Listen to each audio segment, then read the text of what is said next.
Good evening and welcome to the Trumbull Board of Education meeting, Tuesday, April 27, 2021, 7 p.m. Please rise for the Pledge of Allegiance.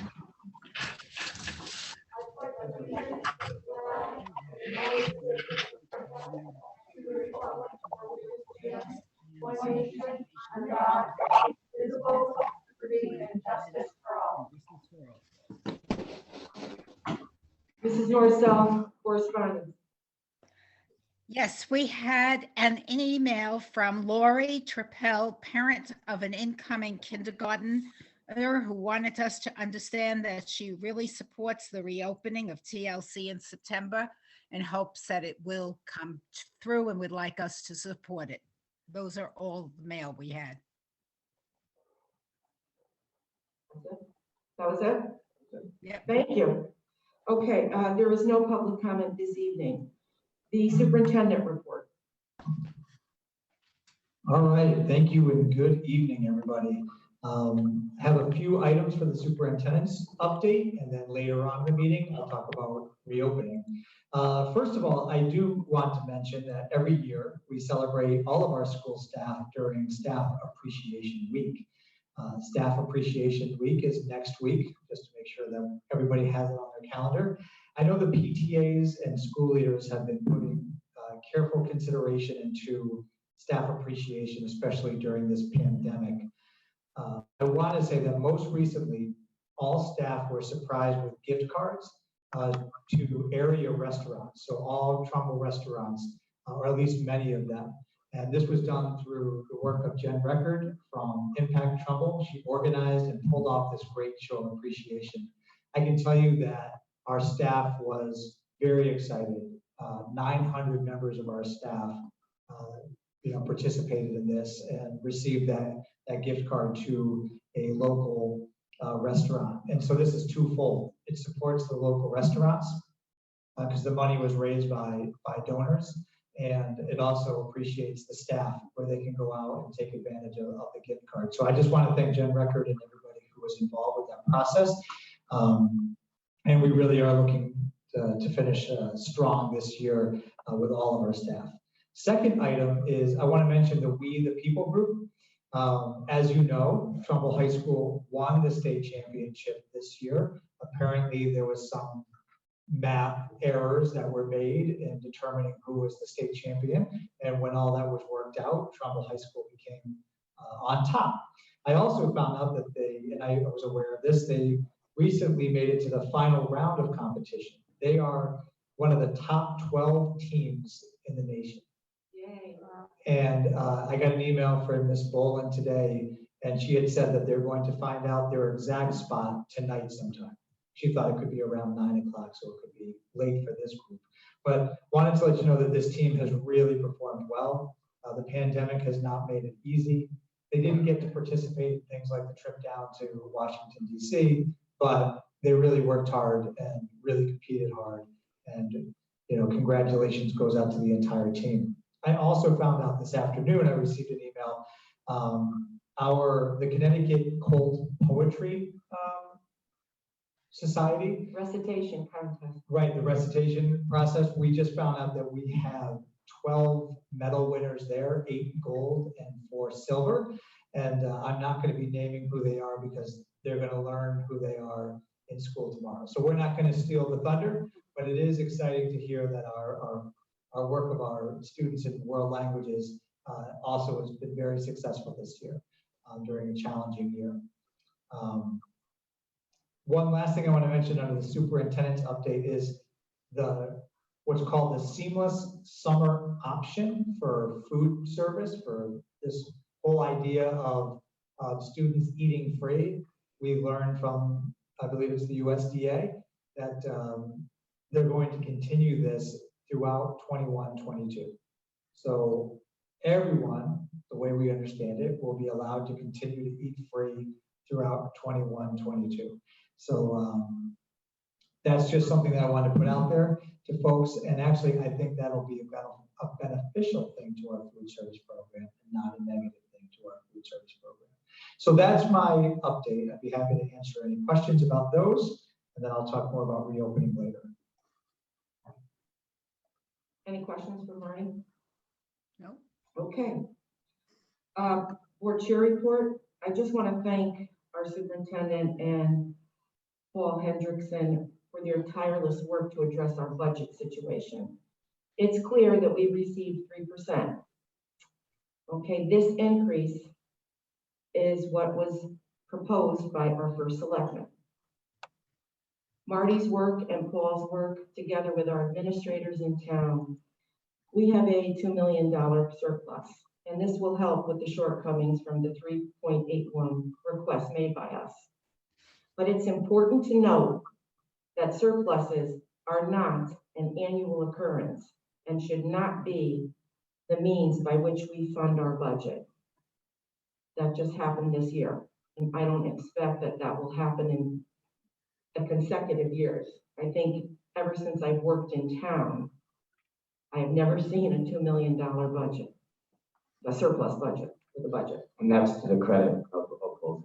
And that is the credit of both Marty and Paul. I thank them very much, and the board thanks you very much. And our administrators, okay, all of our administrators throughout the district that helped in this endeavor. So thank you very much. Okay, moving on. Our student reps to the board, Gabby and Jack. I think both of them, if I remember seeing correctly, and I apologize for this, I think they both are involved in the We the People team. Excuse me, We the People team tonight, and so they sent their apologies that they wouldn't be able to participate. Oh, I see Gabby coming online. Oh, there's Gabby, okay. Oh, my mistake, Gabby, I'm sorry. Thank you. Go ahead, Gabby. No problem. Hi, everyone. As you all know, my name is Gabby. I hope you all are doing really well tonight, and I'm excited to share some exciting news with you today. I wanted to thank Dr. Semmel for shouting out the We the People team, and first say personally that a shout out to my amazing teacher, Miss Bolin. Being a part of the We the People program has been such an amazing experience for me at Trumbull High School, and I really could not imagine my life without such a meaningful class and coming every day to see Miss Bolin and my classmates. In addition, Trumbull High School is happy to be back full in person this week for the first time. And as a way to welcome back students in the building, Trumbull High School this week is celebrating Spirit Week. Tomorrow is Cultural and Inclusion Day, Thursday is Rent a Senior, and Friday, as always, is Black and Gold Day. When welcoming all the students back, Trumbull High School has prioritized the safety of its students and its teachers, ensuring that the students continue to follow the dedicated walking areas and that all students are adhering to the recommended safety precautions from the health department. I also wanted to say a thank you to the Adopt a Senior Committee that consists of Amy Arnone, Kelly Targowski, Laura Lagori, Sharon Cruz, Sydney Weidrap, Kat Lammy, Helen Bolin, Colleen Zaslow, Chrissy Biondi, Stephanie Vaughn, and the entire Trumbull community for their generous support and donations to the Trumbull High School senior class and the Adopt a Senior Cup of Love project.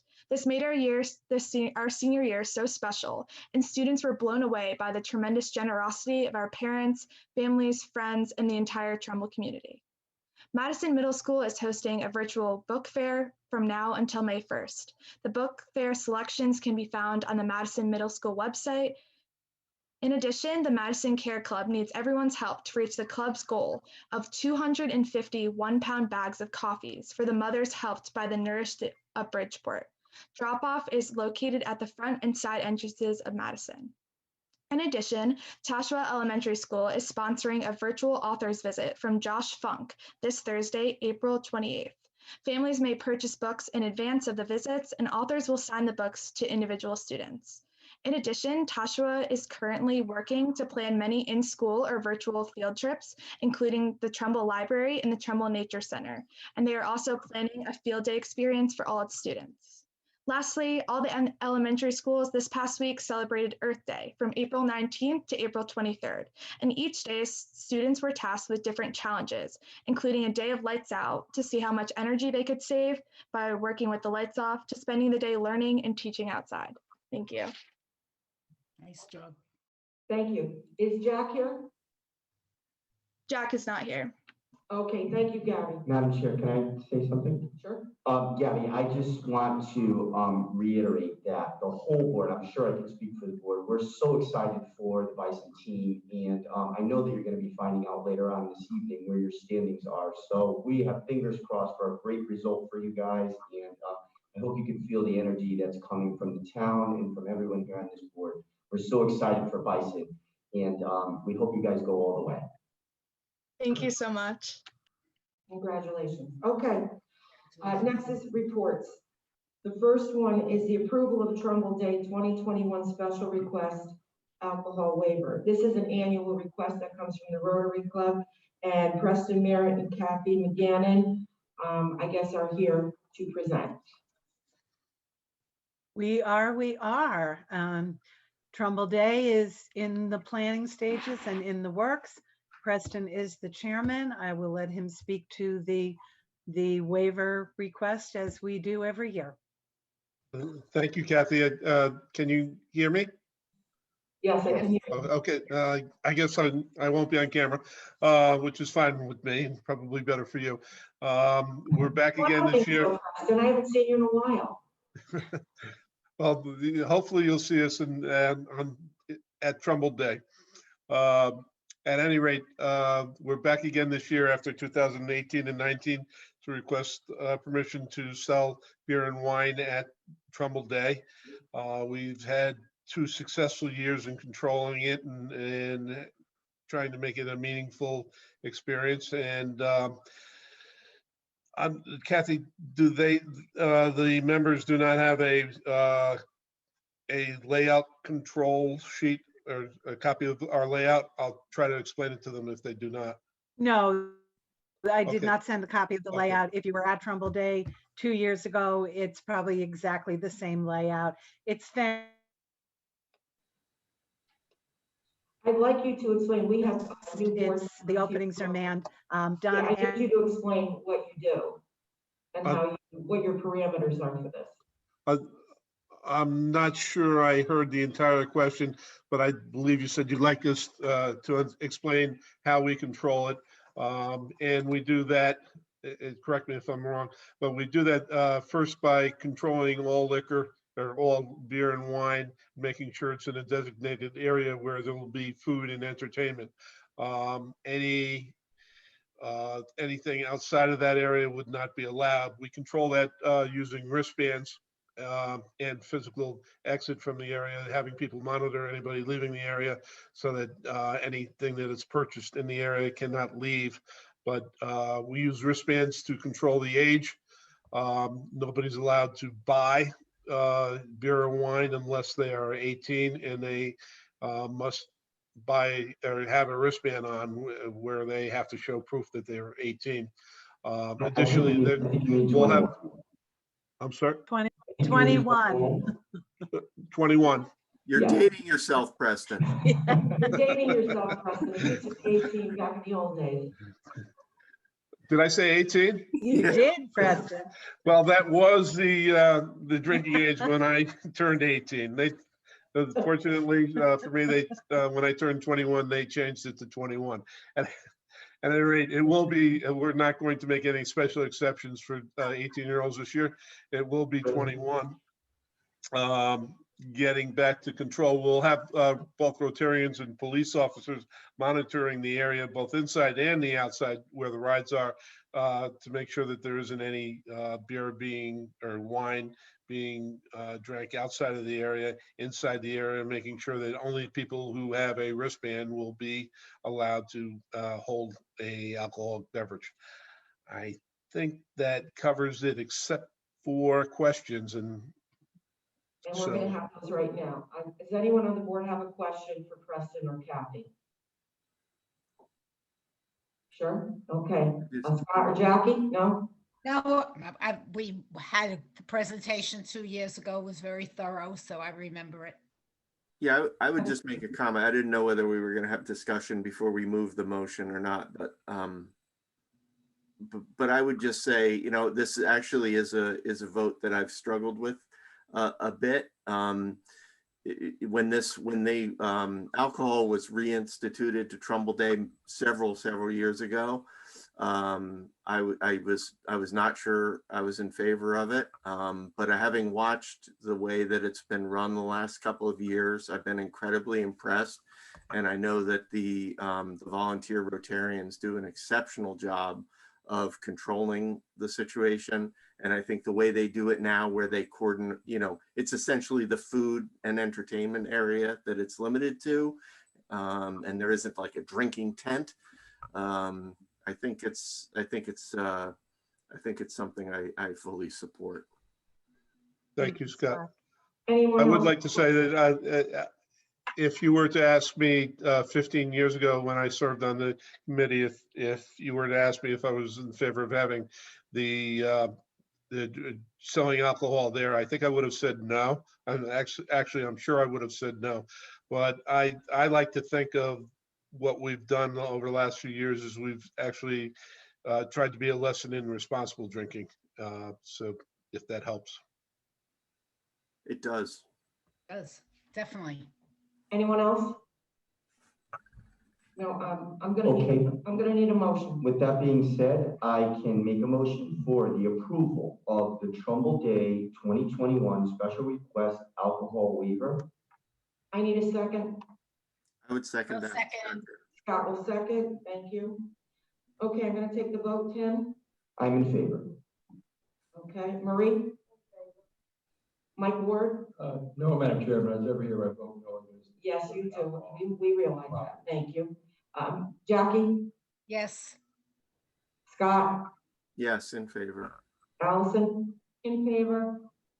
Thank you. And Lucinda in favor. So it is 6-1 in favor. It passes. Good luck, Kathy and Preston, and I hope you have a successful turnout for Trumbull Day. Thank you. We hope we see all of you there. Thank Well, you. the weather's going to be beautiful. Yeah. Thank you so much, everybody. Thank you. Oh, and Preston or Kathy, what date is Trumbull Day? second, third, and The fourth. 2nd and 3rd with a rain date of the 4th. Thank you, Second Kathy. is June 2nd and 3rd, and a rain date of the 4th. Fireworks on the 3rd, and it's not going to be rain, but just because we always do it, the rain date for the fireworks is the 10th. Okay. Okay, Thank you. thank you so much. Thank you. Thank you. Okay, we're moving on to the approval of the minutes. I need a motion to approve the minutes. I'll make a motion. I make a motion to approve the regular minutes from the regular meeting of March 23rd, 2021. I need a second. I second, Madam Chair. 10 seconds. Okay, does anyone have any changes or amendments to those minutes? Madam Chair, Yes. Scott, I have one correction. Where?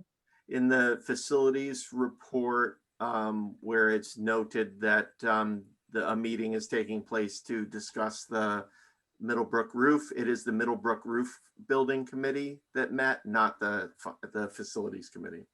And I've already sent that to Elaine, so she has it. Okay. Okay, you already sent that over? Yeah. Okay, thank you. Anything else? Okay, let's take the vote. Tim? I'm in favor. Okay, Marie? Mike? Yes, in favor. Jackie? In favor. Scott? Yes, in favor. Allison? In favor? Lucinda in favor. Thank you. That's unanimous. Okay, moving on. Dr. Semmel, personnel? All right, so under personnel, the first thing we have is a resignation. We have a resignation of Colette Lemarie, French teacher at Trumbull High School since August 2019. She's currently on a leave of absence and she'll be resigning effective April 19, 2021. I would recommend that you accept her resignation. Okay, I can make the motion to accept the resignation of Colette Lebari, who was a French teacher at Trumbull High School since August 2019, and she is currently on a personal leave of absence. And Marie Second. to second that. Thank you. Okay, all in favor, Tim? I'm in favor. Marie? Mike? Yes, in favor. Jackie? In favor. Scott? Yes, in favor. Allison?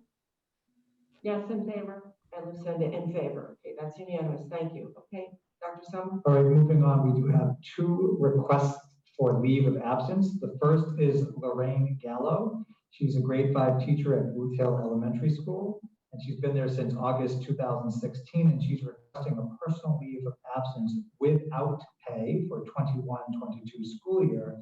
And this request complies with the Trumbull Board of Education leave of absence policy 4150. And furthermore, we have Mindy Kloster, a reading teacher, a 0.60 FTE at Hillcrest Middle School since November 2013. She's requesting a personal leave of absence without pay for 21-22 school year. And this request also complies with the Trumbull Board of Education leave of absence policy 4150. And we recommend that you approve both leaves of absences. Okay, thank you. I'll need a motion. I would make the motion to approve the request for personal leaves of absence for Lorraine Gallo, grade 5 teacher at Booth Hill Elementary School, and Mindy Kloster, reading teacher, 0.60 at Hillcrest Middle School. I need a second. Second, Jackie seconds it. Okay, let's take the vote. Tim, I am in favor. Maureen, Mike, In favor? Jackie, favor, Scott, Yes, in favor. Allison, in favor, and Lucinda in favor. Okay, thank you. Okay, next is the non-renewal of non-tenured staff long-term replacements, Dr. Semmel. So every year, by state statute, boards of education shall non-renew non-tenured staff by May 1st. And that would be any staff that needs to be non-renewed for a multitude of reasons. And this happens every year in school districts across the state of Connecticut. This year, we are recommending that there be a non-renewal of 1-year folks. There's folks that we've hired this year to take on 1-year roles. So these folks, when they were hired, knew that this would be a 1-year role to begin with. They would be for the fixed duration of 2021. We will not be identifying any additional staff that need to be non-renewed at this time. Keep in mind that boards of education can non-renew for budgetary reasons after May 1st, but that's just a little bit of a different process. So we need to do this by May 1st for the folks that we know about. So I would suggest, and I would recommend that you make this particular motion. I would recommend that you move that pursuant to Connecticut General Statute 10-151, that the Trumbull Board of Education non-renew the teaching contracts of the following staff at the end of their long-term contract or at the end of the 2021 school year, whichever occurs first, as recommended by the superintendent.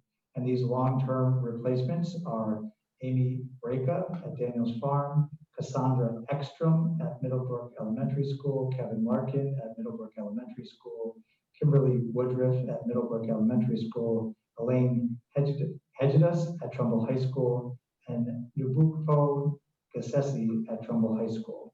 And furthermore, that the superintendent schools be directed to communicate this action of the board in writing to the above named teachers, and that the superintendent of schools be authorized to respond on behalf of the Board of Education to any requests which may be forthcoming from these teachers or their representatives pursuant to Connecticut General Statutes 10-151. Would anybody be interested in making that motion? Yes, we need someone to make the motion. So moved, Scott Care. Scott, go ahead. So moved, Scott Care. Okay, need a second? Second. second, Jackie, Second, Mike Ward seconds. Okay, any comments or questions for Dr. Semmel? Okay, we take the vote. Tim, I'm in favor. Marie, Mike, In favor? Jackie, in favor, Scott, Yes, in favor. Allison, in favor, and Lucinda in favor. It's unanimous. Thank you. Thank you. Okay, and now it's the reopening update, Dr. Semmel. Reopening update. All right, so as Gabby mentioned, Trumbull High School students were all welcomed back on Monday. And I had the fortune of being able to get over to Trumbull High School in the morning and then later in the afternoon and walk around and see some classrooms. And it's just a different energy level when you have more students in the building. Currently, we have close to 70% of our high school students back. So That's really good. Numbers across the state of Connecticut are generally far less than that at the high school level. So we're really excited about that. So now we have about 94% of our elementary students fully back in every day. We have about 87% of our middle school students fully back in every day. And like I said, 67% of our high school students. There are a number of factors that some students at the high school are concerned about. So we tend to see more freshmen coming back right now than upperclassmen. That's a it's a generalization because we certainly have seniors in the building. But with so many things going on for seniors, I think there's some concern with quarantines and things like that. Next, I do want to mention that the cases of COVID in Connecticut certainly seem to spike in early April. We certainly saw a lot of cases leading up to April break. In Trumbull, this spike put us at about 44 cases per 100,000.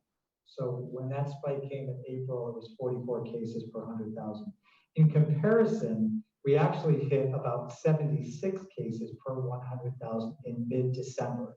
So the mid-December timeframe was far more cases than even as we led up to April. And over the past weeks, we've actually seen a rapid decline of cases.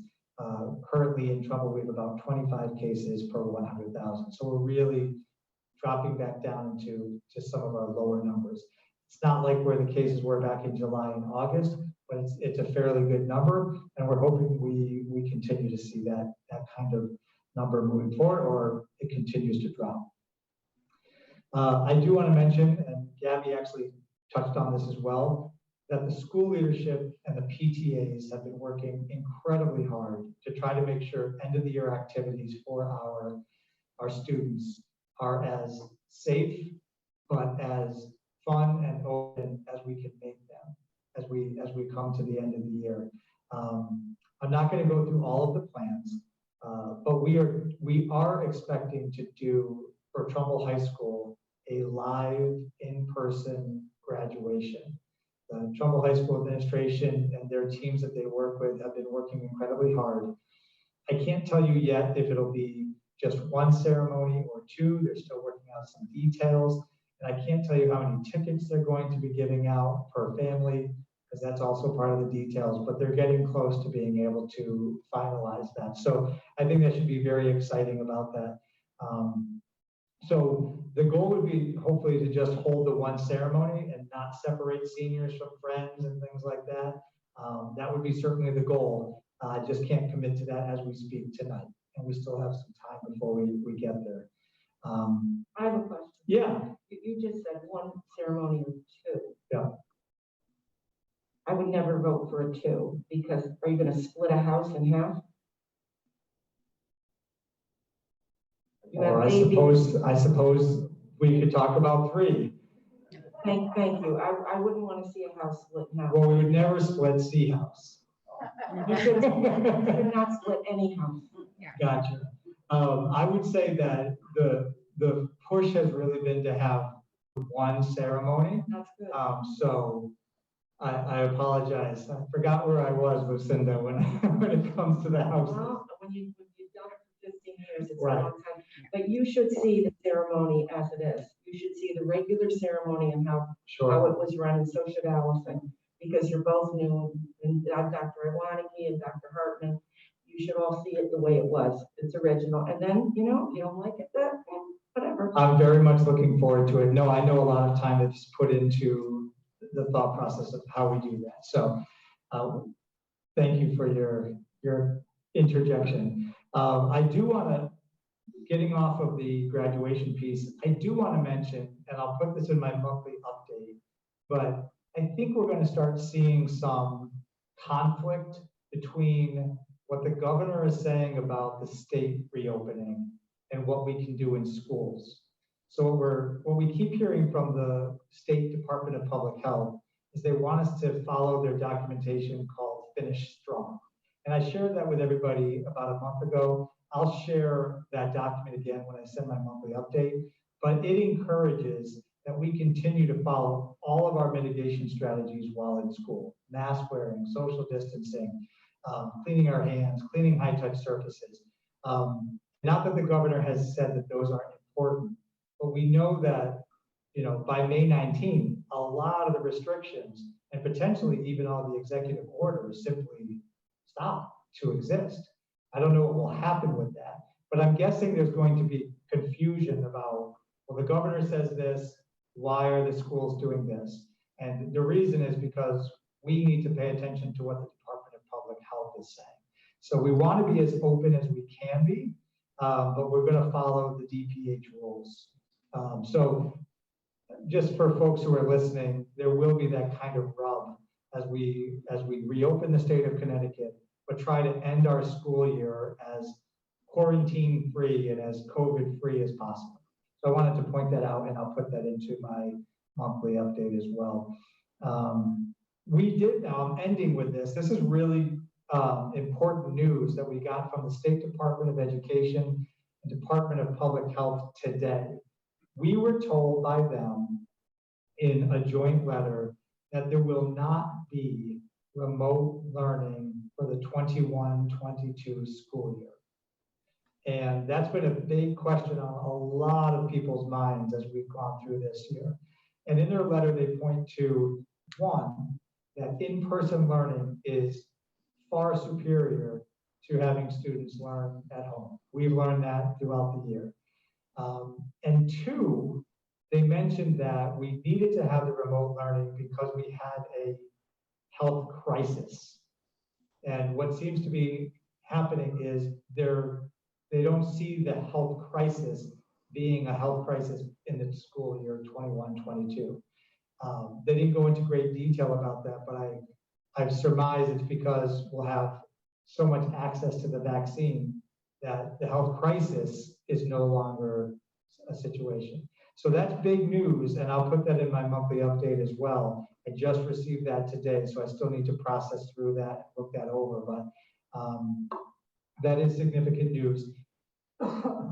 Excuse me. I will say though that things can change and nothing should be seen as written in stone when it comes to this pandemic. So an executive order, legislative action, things like that could change things. But this is what, from both the State Department of Education and the DPH. So that is my reopening update. I'd be happy to answer any additional questions. Anyone with a question? Marty, not directly for COVID, but if the legislature, the Senate, should say that children couldn't come to school because of religious exceptions, and there's no remote learning, how will those students attend school? I mean, I know you don't have to answer that, but that's a question I would have. Right, the current legislation that is currently going through to the Senate in terms of eliminating the religious exemption for vaccines. My understanding of that is if they eliminate that and you're not vaccinated and you can't prove that, then you wouldn't be able to attend school. So you'd have choices like homeschooling, there'd be some other options like that, but public school wouldn't be an option, is my understanding. Right, and if we don't have remote learning, they would not have any opportunity there.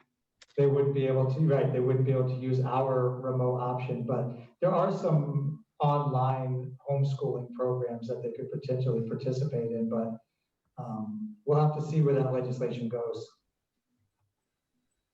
Yeah. Madam Thank Chair. Anyone else? Yeah, Madam Chair, it's Scott. This is more a comment than a question, but I just wanted to say that the sign for me that Trumbull High School is coming back to life is I live about a mile downwind of the football field. And so when I heard the announcer today about some game, it was really refreshing. It was great to hear the activity going on. So congratulations to you and the team for making that happen. Thank you. Okay, anyone else? Nope. Okay. Thank you. Okay, thank you. Next, we have the approval of the revised 2020-21 district calendar. Dr. Iwan.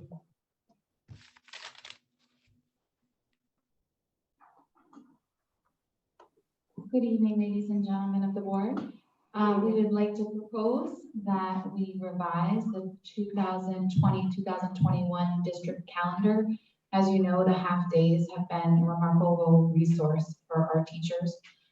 They still need that additional time for professional learning, technology integration, planning time with colleagues, especially now that more students have come back, assessing and finding out where students are and personalizing instruction. Those are all types of things they still need to work on. So the proposal is to have special early release days for grades pre-K through 12 students. Students' contact time at each level will be dictated by our early closing schedule. And those 5 dates are May 5th, May 5th, May 12th, May 19th, May 26th, June 2nd, June 9th, and June 16th. So basically throughout the rest of the year on Wednesdays, teachers would still have that half day to be working on planning, professional development, technology integration, and planning time with colleagues.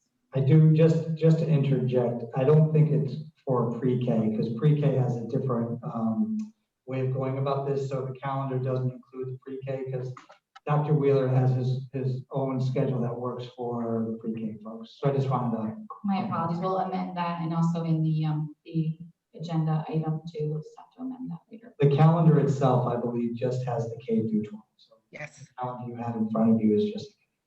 Can I ask a question? I don't know if you're doing this or not, but usually the last 4 days of school at the high school are midterm exams. They're half days. So does this include that day? No, it does not. There's actually likely not going to be any final exams, just like there was no midterm exams this year. So That's what I wanted. so it would just be the last 3 days, given Wednesday, Thursday, Friday. Okay, thank you. Yep. Does anyone else have a question?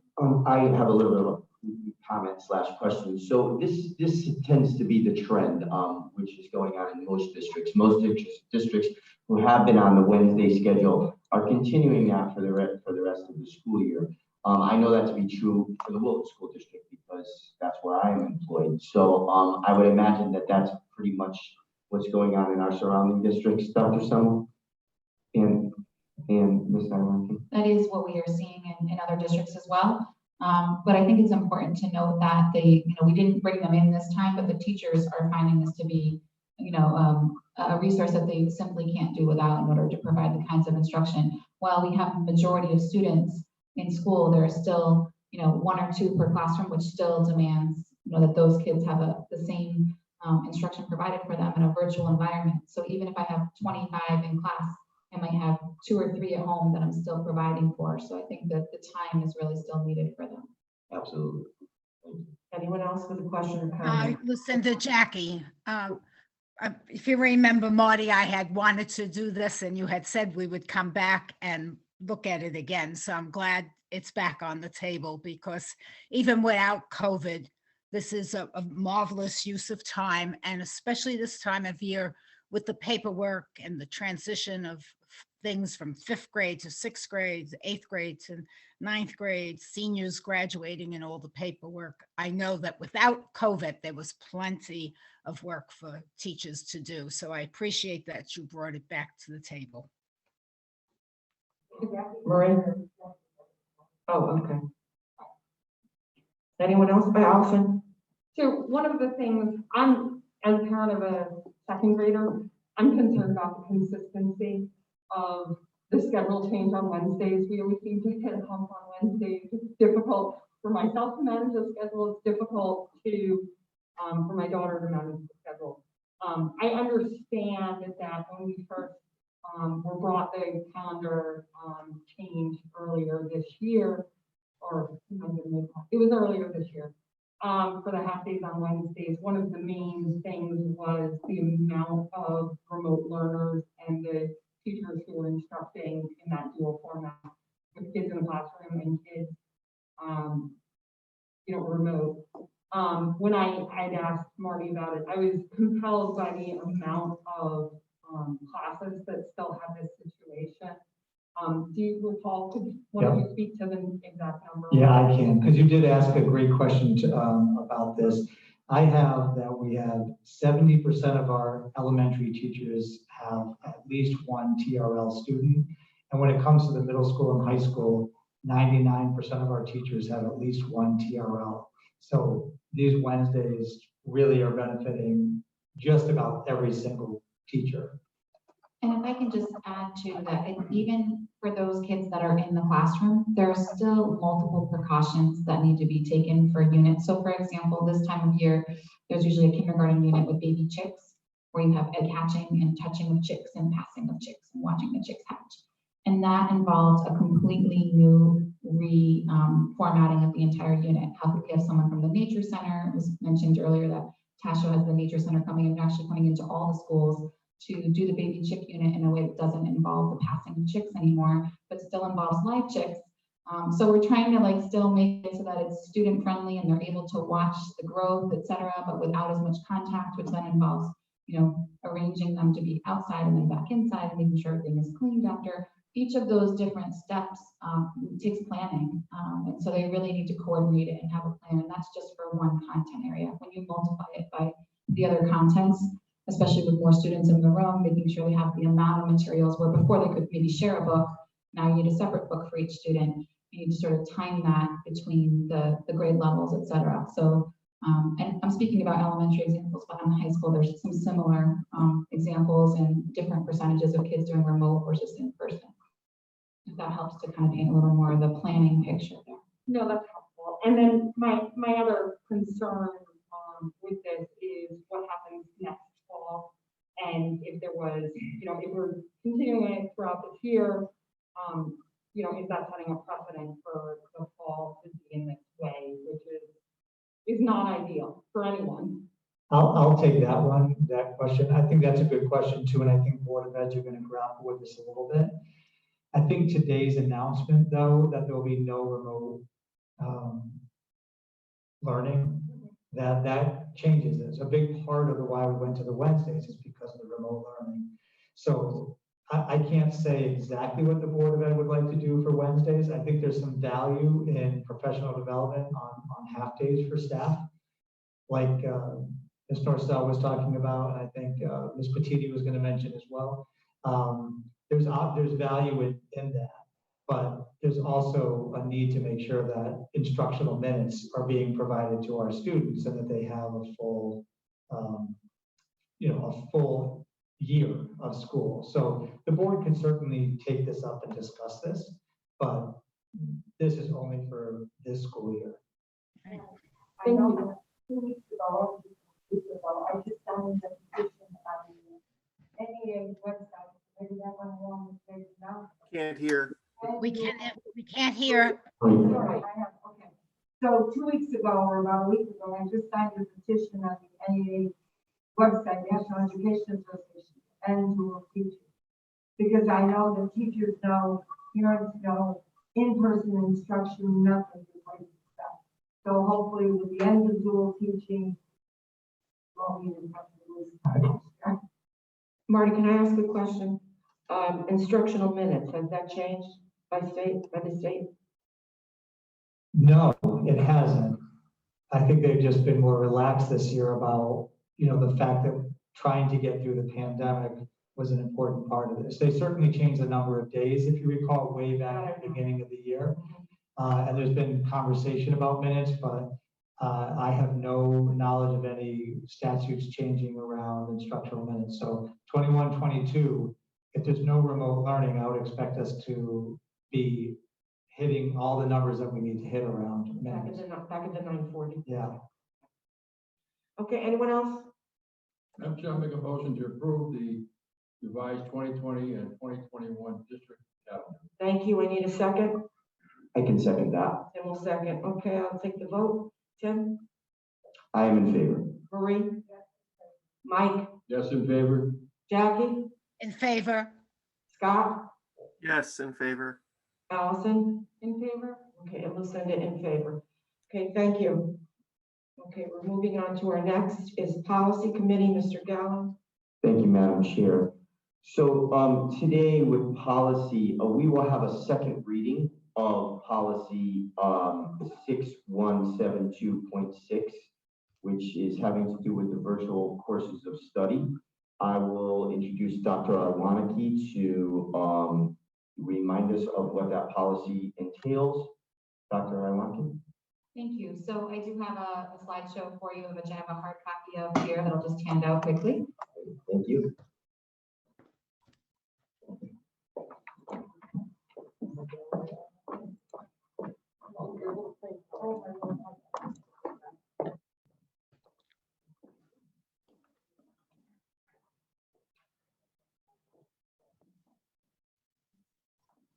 Thank you.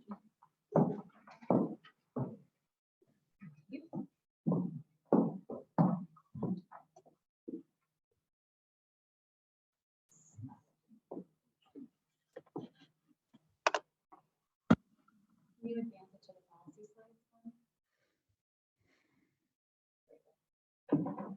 Okay. So policy, this is the second reading for our virtual course of study, which is 6192.6. And if you look on the next slide, our policy statement is the Board of Education. Michelle, can you just go to that next slide? Thank you. The Board of Education supports education through virtual courses of study as an alternative means of instruction for some students in special circumstances. And what we needed to revise is what were those special circumstances. A virtual school is defined as an educational organization that offers courses at such grade levels through internet or web-based methods. And such schools can offer courses to enhance, supplement, or enrich the existing curriculum and can provide an effective alternate means of instruction. Virtual courses of study can be a part of the district's educational program delivery system to increase accessibility and flexibility of the delivery of instruction. So the current state of the policy, as we mentioned in our first reading, and on the next slide, please, was that the language may limit students that need to take the course in order to get credits for graduation or to advance to the next level. So in particular, we have some students that are in 11th grade or 12th grade that need to get the credits in order to graduate and may not have been able to pass those this year due to COVID. So our task as a committee was to edit that language so that if we could make it, more accessible for those students. So on the next slide, you'll see that some of the language concerns were that the credit offered from a virtual course of study may be earned if a school earned by a student enrolled in Trumbull High School only if the course is not offered at Trumbull High School. So if a student failed English, for example, they could not take it on an online course to make up that credit. This change will allow them to make up that credit if they need that to graduate. It's only with approval by the house principal and the THS principal. The course will serve as an alternative or a supplement to extended homebound or hospital instruction. The changes propose that it could also serve as a supplement if you were influenced by a World Health Organization pandemic, and in this case, COVID-19. So if you look at the following page, the proposed changes are to include language that will address the need for virtual study of learning loss due to that World Health Organization declared pandemic, to allow students to take courses to make up credit if the student has failed due to the pandemic, to permit building administrators to determine permission to enroll to enrollment due to the amount of students that may need this option, and then to allow K through 8 students to enroll in courses to address learning loss as needed to address the same learning loss due to the WHO declared pandemic. So if a student needs some extra reading support, for example, or math support in one of the younger grades, they would be able to take that coursework in order to get some extra support in addition to working with interventionists, etc. Any questions about those changes? Questions? Dr. Iwanaki, I would just say that I just think that, in light of the pandemic and in light of the situation that we've all had to deal with, these changes that allow for flexibility make a lot of sense. And I know I feel this way already, and we talked about this at length in policy. But these are the type of changes that we want to make to let children be successful who have lost, time during this emergency situation that we've had. So I appreciate all your work on this, and I'm in favor of these changes. Another question? I have one. On E, 2E, it says tuition fee for a virtual course of study. Is this an enrichment course that we don't offer? It's not a remediation. There is, during the summertime, if you took the course, there would be a fee for the enrollment in the course. And then there is further, in our policies, there's further documentation. If you cannot afford to pay for that course, there's like a waiver form that you can fill out. Okay. Anyone else? No? Okay, I'm gonna need a motion to accept this policy, these changes. So I can make that motion. I make the motion to accept the changes to policy 6192.6, virtual courses of study. That's 617290. 617. I'm sorry, 6172.6, virtual courses of study. Okay, I need a second. I'll second it. Mrs. Petiti, second. Okay, and any other questions? No? Okay, Tim? I'm in favor. Okay, Marie? Mike? Yes, in favor. Jackie? In favor. Scott? Yes, in favor. Allison? In favor? And Lucinda in favor. Okay, thank you, Dr. Iwaniki, for that. Okay, next we go to Mr. Ward, Curriculum Committee Report with Dr. Iwaniki. Yes, we met on March 18th. It was almost May. We had a chance to meet as much. We'll have two recommendations on honors journalism in grade 12, maybe English language and composition on grade 11. The minutes are attached to the board packet. This goes back to November when we presented the curriculum and what we're going to do this year. We were able to accomplish a great deal that we are looking for to begin our work. Dr. Wannigan is probably working in the background on the social studies program. We hopefully get a good crack at this either in the summer or at least in the fall. So that's the big curriculum revision what we're looking for by the committee. I'll turn the rest over to Dr. Wannigan. Thank you so much. So I'm excited to share with you the revisions for our honors journalism, grade 12, and our advanced placement, English language and composition for grade 11. Just so that everyone knows a little bit about those courses, our honors journalism class is a 12th grade elective class that students can take for a semester. And overall, its purpose is to really expose students to a high level of rigorous journalism. It's an honors class. Students get the opportunity to study the foundational tenets of journalism, including the ethics and standards of the field. And they've worked really hard to make it not just a course on journalism, but something that explores modern journalism. So as we know, some of the journalism has really changed in terms of online journalism, in addition to something many people receive the New York Times electronically nowadays. So really looking at different papers and different ideas that are exposed in ways, and we'll share with you what the revisions that their team came up with.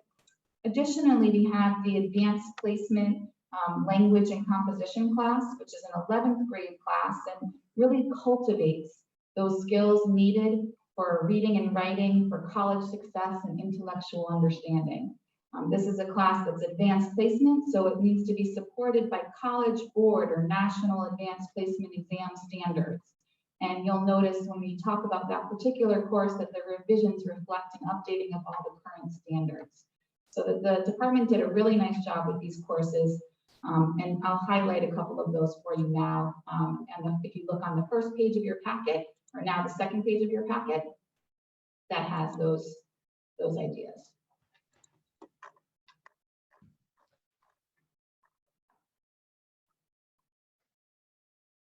So in honors journalism grade 12, we'd like to thank the teachers in the department, John Evans, Nick Banks, and Garrett Halstead, who met to revise and make sure that media literacy was included in all the different journalistic modes and elements. Some of those modes that they incorporated were things like sports journalism, video journalism, and styles that are such as featured journalism or interview journalism.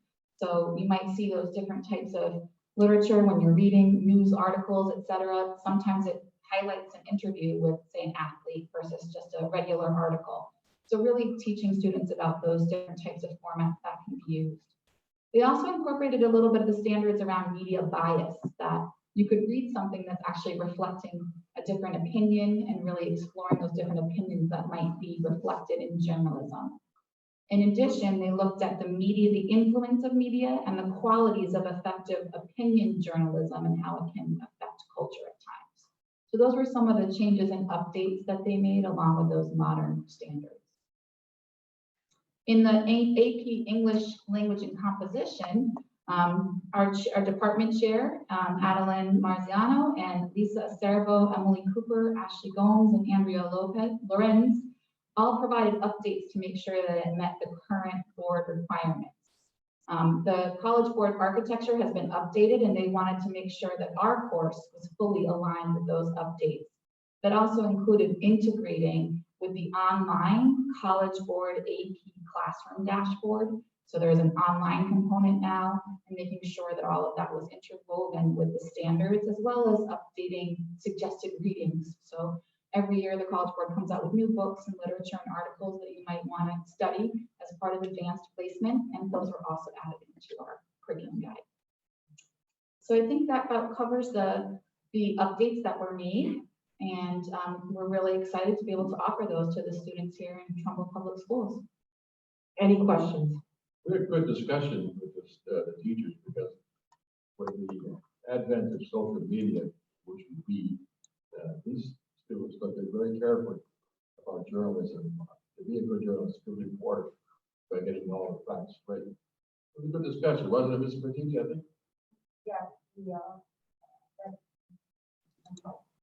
So as we talked about, I mean, I've been getting my New York Times for everyone saying how many years of dating, and we did talk about how, you know, we want our students to see a balance of articles, that they discuss what's out there, you know, to be a balance of discussion. So we were happy with it.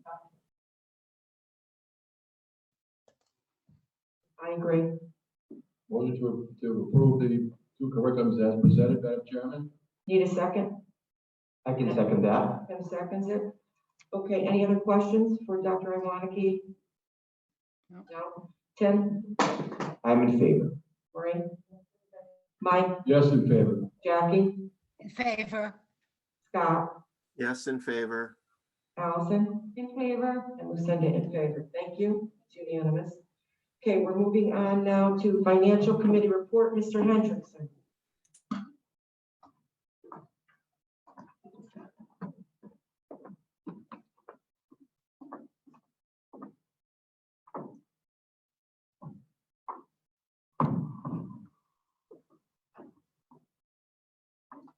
Paul, do you need a light? Yeah. Thank you. I'm fine. I'll truncate my part of the report somewhat from what I did at our committee meeting, because we have several things to do. Other than the financial reports, we have the transfers.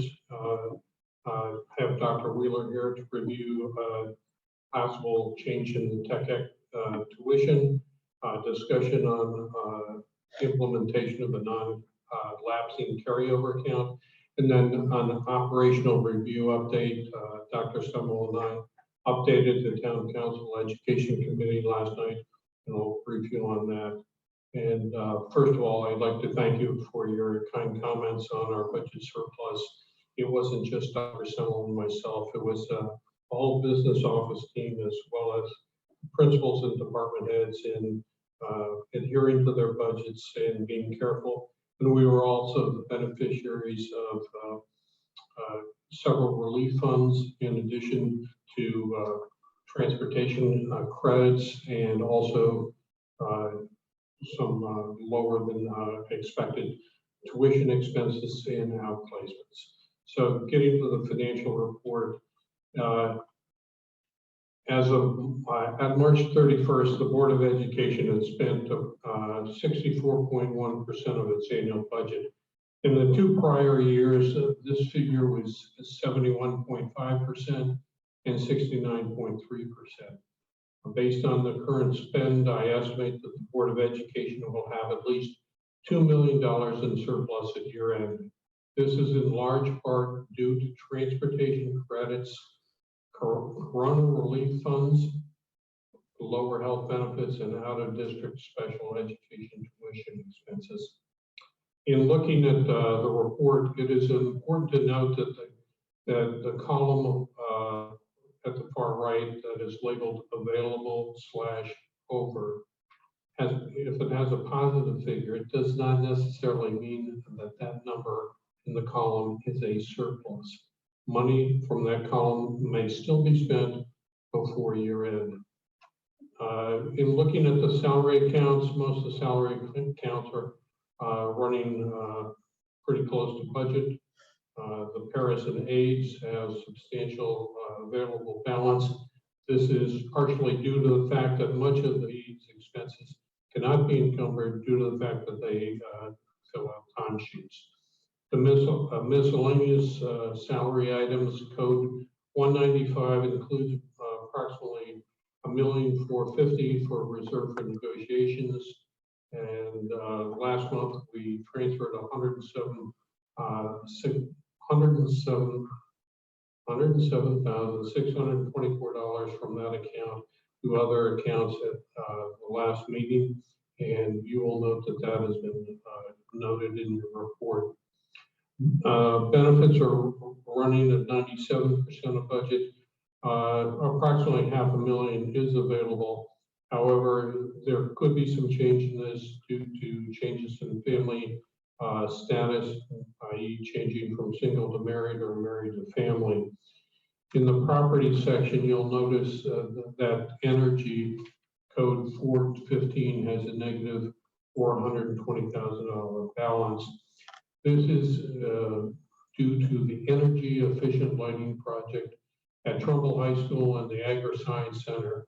Associated with these projects are incentives totaling $217,000 and a $250,000 interest-free loan. Right now, we have contacted UI to determine the next steps for receiving the incentives. Today, we received an email back that the incentives have been processed. They have a bit of a backlog in paying those. However, we should receive money within the next couple of weeks. Under services purchased other, you'll notice that transportation is running significantly under budget.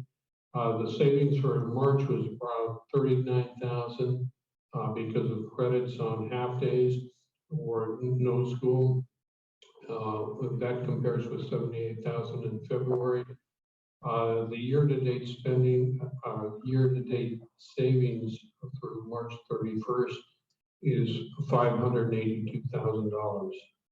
And much of the other supplies and property accounts are over budget due to COVID-related expenses, which total $1.6 million. Some of that will be covered by the remaining approximately $900,000 we have yet to receive from the COVID relief funds. We have received $1.1 million, so that makes up roughly $2.1 million in total COVID relief funds. If you look at the special revenue funds, at the bottom of the page, it shows a $226,000 deficit. That is a decrease of $217,000 from last month's $444,000 deficit. This reduction in deficit is primarily due to four factors. $117,000 increase in the athletics funds, primarily due to participation fees. $65,000 increase in continuing education revenue, an additional almost $36,000 in interdistrict or TechEc revenue. That are the monthly tuition payments, and a $24,000 reduction in the voluntary insurance deficit. However, that's a self-liquidating account and should be zero at year end. The elementary strings deficit remains at $157,000. The inter-district deficit to date is 162,000, but that goes down by the monthly tuition payments. I estimate that that'll be a deficit approximately $72,000 year end. So if I take the sum of all the revenue coming in, I project that the special revenue funds in total will be approximately $100,000 in deficit. But I should remind the board that the program should be profitable on a standalone basis and not just the aggregate sum being profitable. This has to do with recommendations 54 and 55 of the operational review. Two obvious programs in there are Tech Ec, which Dr. Wheeler will address shortly, and the elementary strings and band. And in looking at the programs, we should discuss, do we raise fees? Do we subsidize the programs with funds from the operating budget, or do we modify programs? The highlight of tonight's presentation is the school lunch. School lunch in March was profitable, $78,883. That reduced our deficit from February. That was at $530,000 for the year, not cumulative, to a deficit of $450,000. So we've made significant strides in that. And as Dr. Semmel said, the seamless summer option has been extended for the 21-22 school year. So contrary to popular belief, there is a free lunch. And these funds apply to reimbursable meals only and are not for a la carte items or specialty items such as deli meals. I have two transfers for your consideration tonight. I'd like to transfer $60,000 from the reserve for negotiations to three items, that being snow removal supplies for $1,000, Daniels Farms Library Books and Media $5,000, technology software $54,000.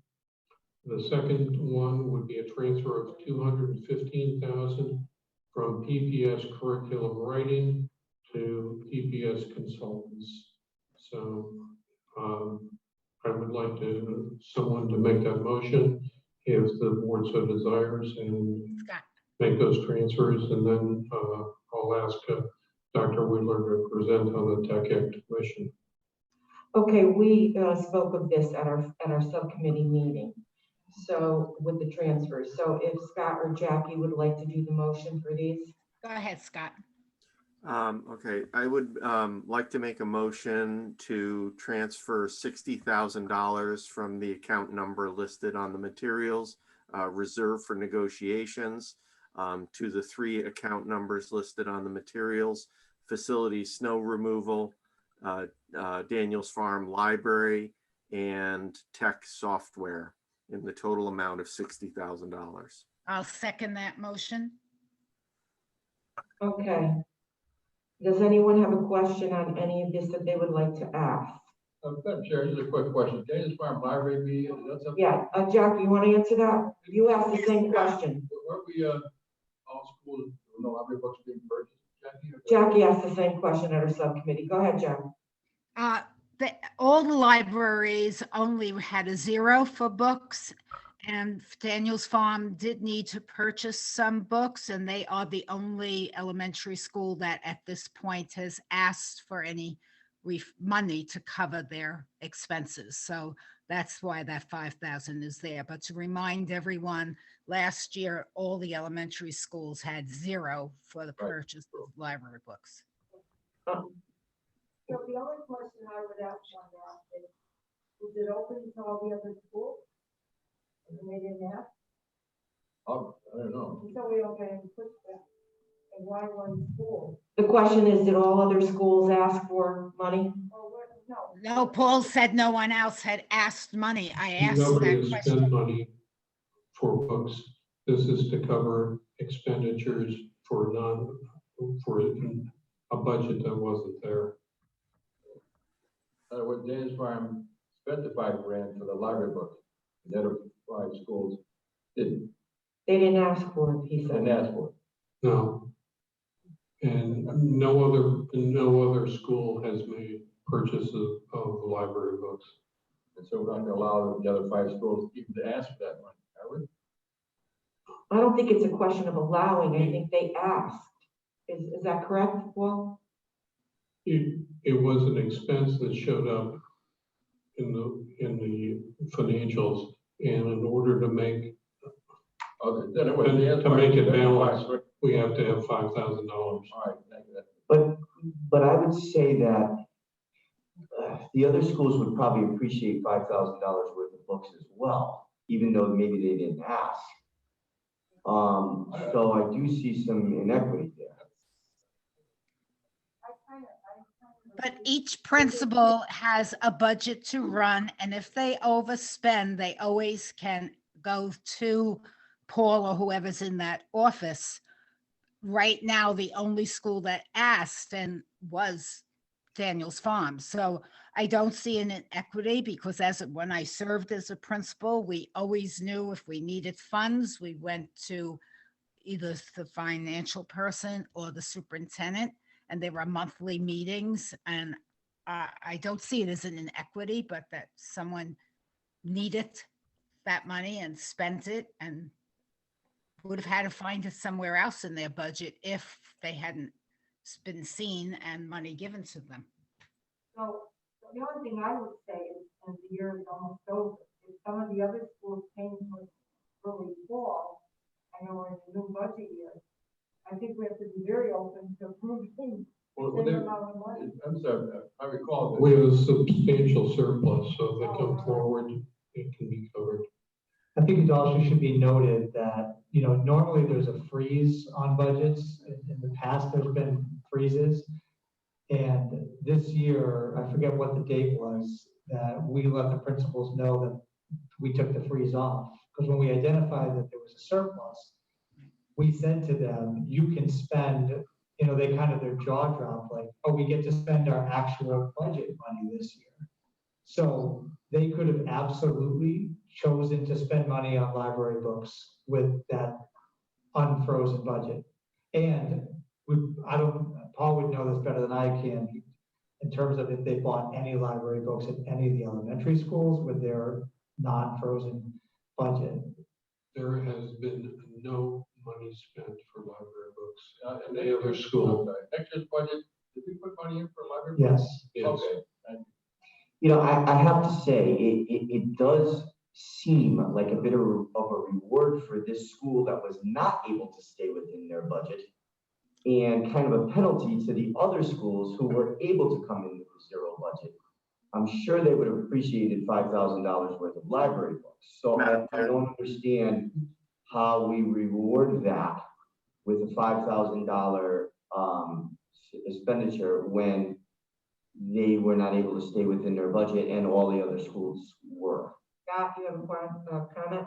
Yeah, I just want to make the point that I think it's certainly worth a conversation with Mr. Kunshaft about, for Paul and or Marty to go back and see how he intended to cover that. But to Jackie's point, it's very possible that he had savings in another account at his school that he intended to use to buy these library books.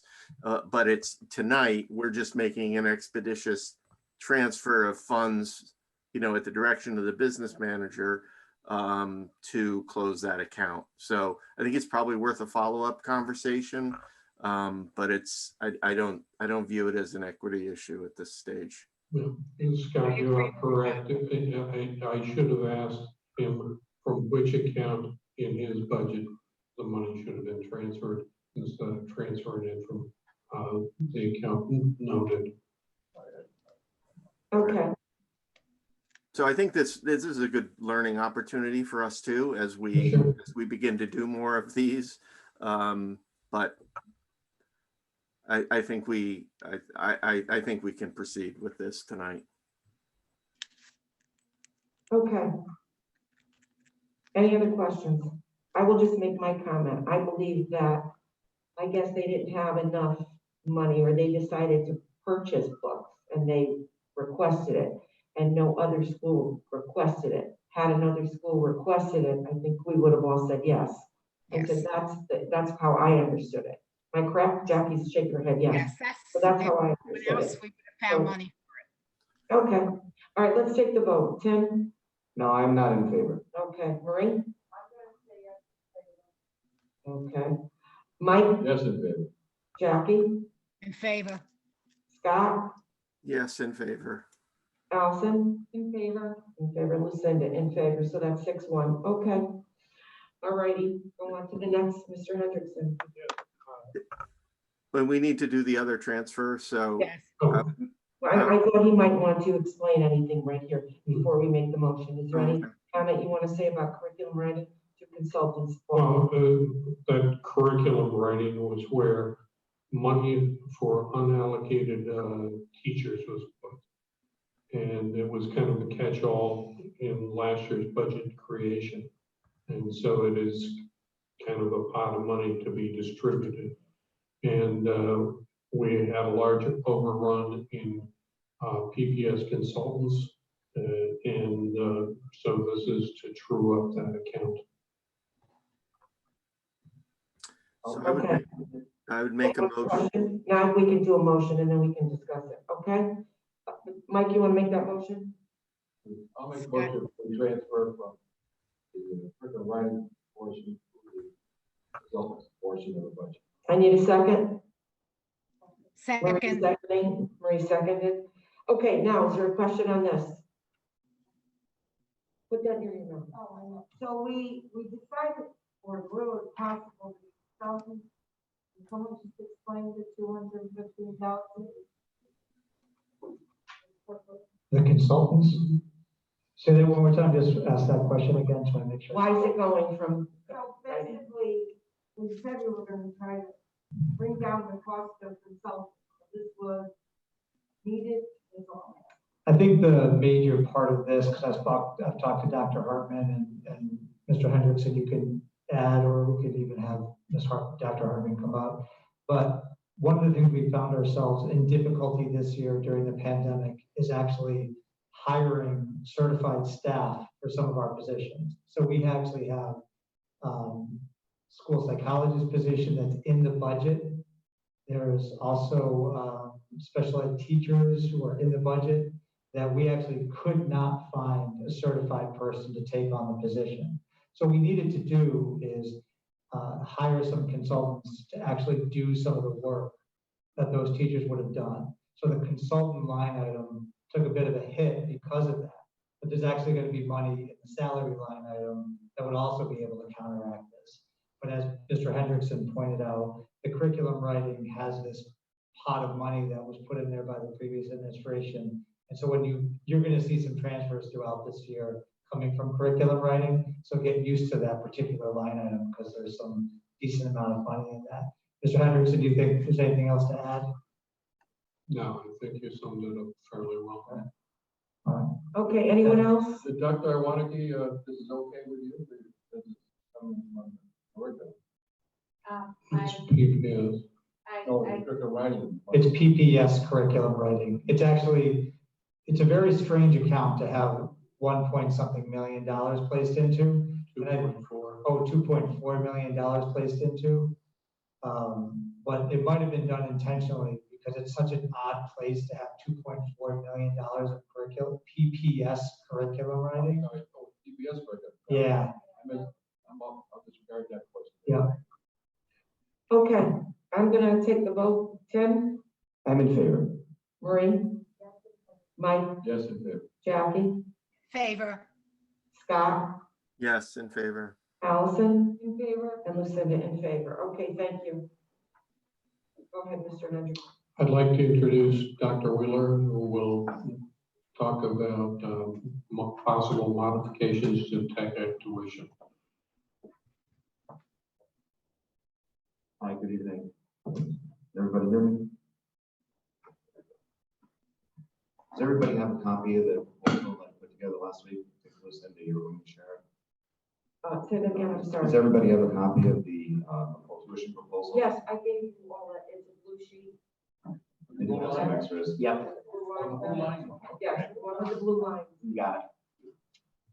I color code now. Gotcha, perfect, thank you. Tech Ec Blue. Puppies. Yeah, that's right, we're the puppies, right? Tech Ec puppies. So I just want to thank Marty and the business office. She said the highlighted evening was lunch program. I was about to get up and say, well, Tech Ec's the highlighted program. But also, Marty gave me his word at the beginning of the year when he first started that, he was going to do his best to unfreeze our budgets. And I would say at least the last 6 years we've been frozen. And it's incredible this year. And I can tell you it's probably back in, I think, February when the monies were thought out and unfrozen, and a lot of happy teachers, staff members, they were able to purchase materials that were required instead of coming out of their own pockets, and our PTO funding that. So thank you for doing that. And I know Peggy is certainly a big part of it as well, the whole business office and the superintendent's office and Tammy as well. So thank you.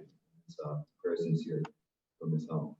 So every 2 years, one of my roles is to come to the Board of Education and discuss our tuition. And we always propose whether keeping it the same, increasing it, or decreasing it. Last time we increased it was 2 years ago. Our students are currently paying, or our parents are currently paying $3,300 for a year. And that's for a half-day session, 180 days a year, 181 days a year. And it's about 12.5 hours a week. Our services are stellar. We're here not to undercut any private preschool programs. We work very closely with them in town of Trumbull. There's excellent programs out there. They refer to us frequently, and we also refer back to them as needed if parents need a full day program. So everything I'm basing upon is a half-a-day program. I am mandated to have about 50% of my population without identified special need. And those are the fees that I'm talking about this evening. You cannot charge tuition for a child with a disability. So these are strictly our children without identified special needs. And when I say it without identified, we all have needs. I certainly know I do. I know children do at different times in our program. And again, to work with any type of child that comes our way. So when I look at the numbers, I compare multiple school districts throughout Fairfield County, and I also look at private preschool programs as well. Now it's hard to compare apples to apples because our programs are not exactly the same. Some school districts offer full day programs, whether it's a 4, 5, or 6 hour day. Others offer something comparable to us. The most similar program that we compare to would be Fairfield Public Schools, and you can see their rates are about $4,800 for similar services. When I say similar, I know we are, and I don't want to speak ill of Fairfield, but I know we're a much better program. So our parents and our children are certainly getting the most bang for the buck. I also look at other towns such as Norwalk, believe it or not, with similar demographic to them, and they're paying around $3,000 a year. Some other towns, and some may ask why Shelton, why aren't they paying anything? Well, that was a political decision not to charge students. Last year they may be going back the other way in the future. Westport, which has similar hours to us, you can see their rates are very expensive. They're over $6,000 a year, almost $7,000 a year, and $10,000 if they're in a 5-hour day program. So looking at the fees I have space for about 118 paying parents for students in our program. I'm basing this about around 100 students I have every year for many reasons. A lot of times our children who have in the program without identified needs end up going through the PPT process, and they end up being identified, and we can no longer charge tuition for them. That's part of our role. And parents would certainly pay whatever they could, not to say that their child is disabled. No one wants a free education. They want to be able to pay for their children to be here, and many wish that certainly that their child doesn't have a disability. So saying that, I'm projecting next year going up from $3,300 going to $3,600, which I believe is fair. It's about a $30 a month increase. So about $300 overall for the school year. Originally, I was looking at doing a 2-year increase, but I think this year would be fair just to go with one. Into looking at what the financials look like. That's for the Board of Education, what families are experiencing as we come out of COVID, as Dr. Samuel said before, this health crisis. So I am open to any questions that anybody may have. I think Dr. Wheeler provided you with a sheet that's very self-explanatory as you read through it. So if you have any questions on why the tuition went up, I'd be happy to answer them. We discussed this many years ago. Every year we talk about, we haven't really increased. When's the last time we increased it? Well, we actually increased it. We did it. We had a meeting 2 years ago, and we went from, I think at that point, maybe 2,700, we went up to 3,000 last year. This year, 3,300. So next year, we would go up to about 36. We have talked about this over the, I have no problem with it. And before COVID, I was explored the building. I have students. Thank you. I do have a wonderful staff, and it's like a small school with the biggest heart. And I do remember when you came by. I think it was curriculum as well. How's the gym floor? It's wonderful. They did it. It took, it was Took a while to get it done. Yeah, I think they had to grow the trees and then, mill them and finally put them down. So they're in, holding up. Quickly this year, we're not able to use it as much. I know. I just wondered though. I know it was in bad shape. Thank you. They fixed the air conditioner too. Brand new one came in on Christmas Eve, 2019. Just when you need it. Absolutely. Came in by train. A lot of children watching it. They've been in school that day, but a lot came by. Good. Any questions on the Just tuition? to point out that Matt was very instrumental in getting the traffic situation at the technical school resolved with new lines, the new paving for the safety of the students. I guess it was quite a problem there for a while, but there was efforts we were able to correct that the last couple of years. That was, I think it's working very well. It is, yeah. Thank you. There's been a big improvement over the last several years. Again, to move probably about maybe 70 cars per session in the AM and PM session. So that's a lot to get in about 10 minutes. And, for those who have certainly had children in the past or grandchildren, trying to get a child out of a car seat or in a car seat with sometimes with 2 or 3 children in the car, it's no small endeavor. And then parents and grandparents and everybody does a wonderful job. I think that got us that work at Middlebrook done. The whole school parking lot was done. Okay, if there's no other questions, I'd like to take the vote for this. Okay? We have a motion on the floor and a second, so I would like to take the vote. Okay, Tim? I'm in favor. Okay, Marie? Mike? Yes, in favor. Jackie? Yes, in favor. Scott? Yes, in favor. Allison? In favor? And Lucinda in favor. Thank you, Dr. Wheeler, for coming and explaining. Okay, next, the non-lapsing account form. The non-lapsing account is on your last couple pages of your package. And that was the one we proposed. We received the Board of Finance's revised one, which I'll pass out now.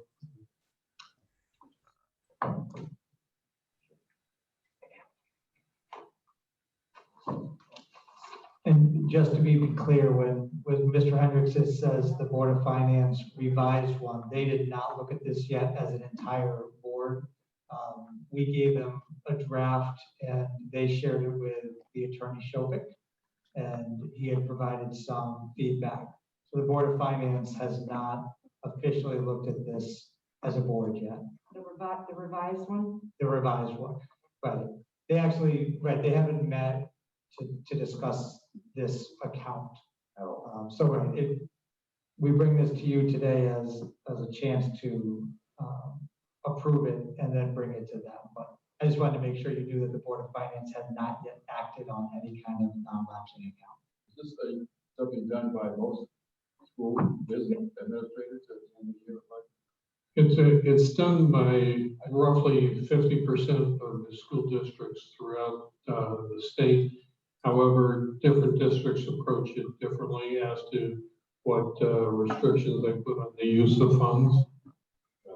It might have been a surprise that the Board of Finance were recommending something. Well, actually, the Board of Finance recommended it to us, so we said sure. And that's why, that's one of the reasons we're bringing it to you now, because their next meeting is May 13th. And after that, all they have is scheduled are special meetings. So we wanted for your consideration and possible approval, so we could bring it forward to them. And that way, we could proceed in an orderly fashion through year end, spending what we need to cover expenses that we have outstanding, and then take the surplus and designate it to go into this non-lapsing account. Also, on the back of this is the legislation that governs it, Connecticut General Statutes 10-248A. And if you don't mind, just because I'm not an accounting business type person, just to kind of share in layman's terms what this is.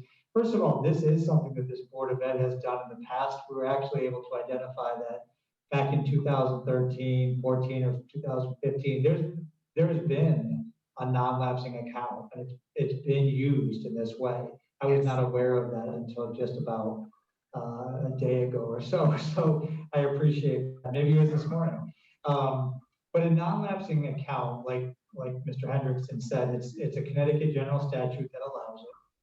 And it allows boards to take surplus money at the end of the year, but only up to 2% of your budget, and request that the fiscal authority put it into this, what's called a non-lapsing account. The way I think about it is the Board of Ed funds always have to be spent every year, right? You know you have to spend all your money or it goes back to the town. So your operational budget is not non-lapsing. It lapses on June 30th, or I guess July 1st, it's lapsed. You can't get that money anymore. But this non-lapsing account allows you to take money prior to the end of the year and be able to ask the fiscal authority to put it into this non-lapsing account. I think of it as just potentially what I would call a bank account for the Board of Education, but it's got this fancy term, non-lapsing account. And then this document just lays out the rules about how we would work with the Board of Finance on that money. So everything should be done on the up and up. Everything should be visible and public when you talk about this money. You don't want anyone to think that money is being hidden anyway. It should be publicly approved by the Board of Education, publicly approved by the Board of Finance, just so there's really clear transparency around this. So I hope that provides a little bit of non-business, kind of terminology, because that's how I understand the way this non-lapsing account. Is this a permanent account? Yeah, so any money we put in there, it's for our use, right? All right, so this is an account that's going to be established with a number, and we'll have it every year? Well, it has only been proposed in the document that was forwarded back to us for this specific year. Oh, so it's just this year? One revision from the attorney, I believe, is that it just be for 2021. For this particular school year, if we have a surplus, we're allowed to put it into this non-lapsing account up to 2%. Well, that's good. So they don't believe that we'll have a surplus next year, so we won't have to worry about when we request a budget that they'll know that won't be there. Okay, that's a good thing. That's one way to look at it. These were the attorneys, and it's not the board. So. Okay. Go ahead, Allison. I have a couple questions that you might expect. One of the things that I was concerned about, which you sort of hinted at, Marie, which is this agreement is going to remain in effect as long as the funds remain in the account. My understanding is that as we use them, we take it down to zero and the agreement will then go away. It will cease to exist. The agreement goes away or the account goes away? The account goes away. Oh. And the agreement, once the funds are brought down to zero, the account will cease to exist. Okay, so what if 2 years go by, we don't have a surplus, but in year 3 we do? Does it come back and resurrect itself? No, you have to take another action. We have to do it again. Okay, so that's clear. So some districts, just so you know, this is just they don't put a year on it. It's just allowed every year. Okay, I to get do it. this, but they would like to put this as we're interested in doing this for the 2021 school year. So that's a caveat there, Annie. But I believe that Ms. Fitzgerald has additional questions. Okay. Because I felt like she was going to I do. go to question number 2. Sorry. No, don't be sorry. So the other, it's actually a concern about the fourth paragraph, which was added on since the agenda was printed, which is prior to actually expending all or any portion of the surplus, the Board of Education shall notify the Board of Finance immediately upon any determination to use said funds. Said notification shall include a full description of the manner in which the funds are to be used. I had some concern, and I wanted to know if we had consulted legal counsel with respect to this addition. In particular, I'm concerned that it might be read as a restriction on our ability to use those funds, and I know the intention is to use them to fund our budget going into 21-22. So Mr. Dugas did have an opportunity to talk to Mr. Shopik about this for a period of time. I don't know how much they talked about number 4 in particular, but the way I was reading this, and there's different examples that I've read in different districts. It doesn't say that the Board of Finance gets to tell us yes or no. And actually the district I came from, where I came from Plymouth, the Board of Finance actually had to vote to approve the expenditure coming out. They're not, this number 4 here does not read that just, prescriptively. It says that we need to notify them. So the board in this we have to bring to you, hey, we'd like to make this purchase out of the non-lapsing fund. You guys have to vote on it. And then it sounds, the way I'm reading this, is we need to, before we actually spend a dime of it, we need to just send a note to the Board of Finance saying, hey, per these minutes, we're going to spend this money. That's at least how I read it. I don't know if you read it differently. Did the attorney read it the way you read it? We didn't speak about that specific. Yeah, I would ask him. Yeah, I'm in agreement with Mr. Analysis. Notify was one thing, but based on some of their conversations in the past, I don't want them to think, oh, we get the decision to say yes or no. Right. And I think they have to understand, they may have a concern, well, they could say, no, really, are you spending money on this? But at the end, it's the article. I think that has to be done. If we all agree that it looks like notified, I have no problem with that. But if they think they can start saying, well, there were a couple comments made by one member that, well, if we give you the money, this is how we expect you to spend it. We expect you to look at this particular program. At the end, I think they have to do Our decision. Yeah. I mean, it does clearly say notify. So that is there, right? Right, just to notify. Right. It doesn't say anything about Shall notify the Board of Finance immediately upon any determination to use said funds. And then said notification to include a full description of the manner in which the funds are to be used, but nothing about yes or no, Right. it's just notification. So I don't see any interpretation of that. I don't see how that could be interpreted any differently. No, I agree. As long as it's on the record, it's notification. So could they, Allison, I want to ask you this too, as an attorney, and send notification to include a full description. So what if they don't approve the description, I think is what Maureen means. Those are the types of questions that I have about this, and what exactly does notify mean? I would like a little bit of clarity on that. And then I have a couple more issues. I do think that the agreement should say that it's going to become effective and binding upon the parties, upon the approval of the board, and then the signature of the chair for that approval. I think that there should be some language to that effect in there. There's clearly a time frame for the agreement to expire, but we don't have anything that says that when it's going to become effective. So I would like to see that there. There are a few small changes in, defining operating agreement, making sure that fund is clearly defined, Connecticut general statutes, and the Board of Education. I'm happy to share with it. I made some handwritten comments. I'm happy to pass them along. Sure. The couple of concerns that I have is that the Board of Finance is planning on meeting on May 13th. So we don't have another opportunity to necessarily approve this. So I do have some concerns about timing about this whole piece. So our next meeting is May 11th, would be too late to notice anything for the Board of Finance meeting if we waited till May 11th to approve something. So unfortunately, we kind of heard about this not lapsing piece at that Board of Finance discussion about our budget, which we had to reach out and say, well, we need to put something kind of agreement together. So it'd be my preference that we talk about this language right now, that we edit the language right now to our comfort level and approve that. I wouldn't recommend you make too many huge modifications because of the chances of it actually passing through the Board of Finance.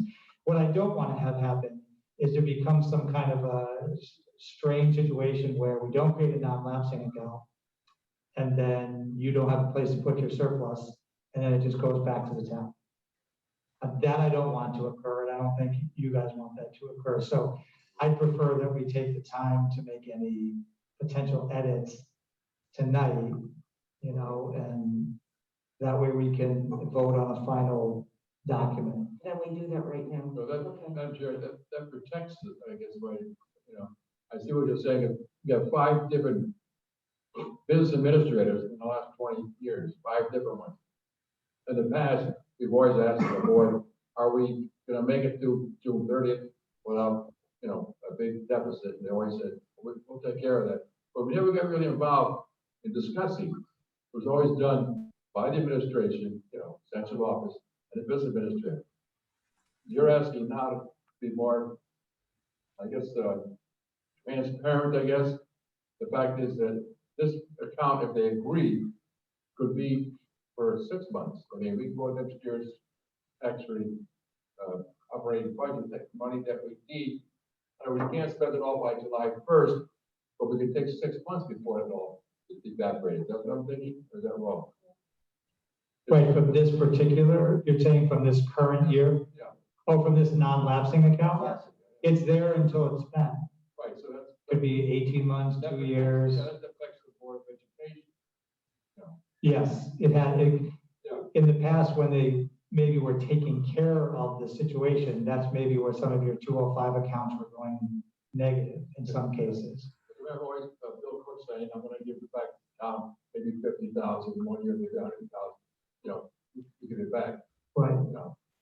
And one thing that was hard to find is apparently in the past, and this is another way of potentially doing it, is there didn't seem to be any agreement for the non-lapsing account.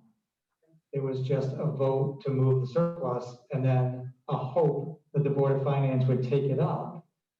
I prefer to have an understanding. I understand. So, Madam okay, Chair? then let's look at number 4 and see what we can do with that. What is your suggestion, Marty? And then Allison, I'd like to hear your suggestion. Madam Chair? Linda Scott has been trying to get your Oh, attention. sorry. So, Just 1 moment. Can I have 1 second, Scott? Let Marty speak first, and then I'll come back to you. Go ahead.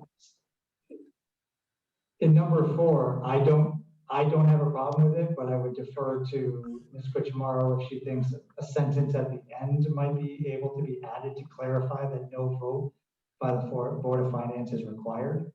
Again, I wouldn't edit the language too much, but just to clarify that maybe the Board of Finance has no approval process over how the money is used Okay, in lawyer speak. I understand that. Now, Scott, do you have a comment? yeah, I wanted to suggest that we actually move to approve this document and get it seconded, so then we can discuss and amend it and then vote on that. We could do that.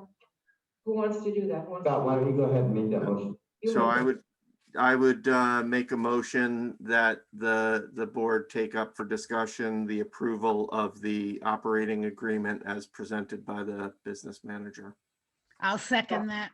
Jackie seconds. Okay, now we can move forward. We heard what Marty had to say, and now Allison, He's writing furiously. so she's writing. Yeah. Well, Allison finished writing. I would be comfortable said, Marty, but I think something has to be in that fourth one where the Board of Finance, not all the members, but commission, because they will change to an election year. Whoever's in the Board of Finance for now in the future, that they understand that a vote is not needed, not necessary. We'll probably explain that.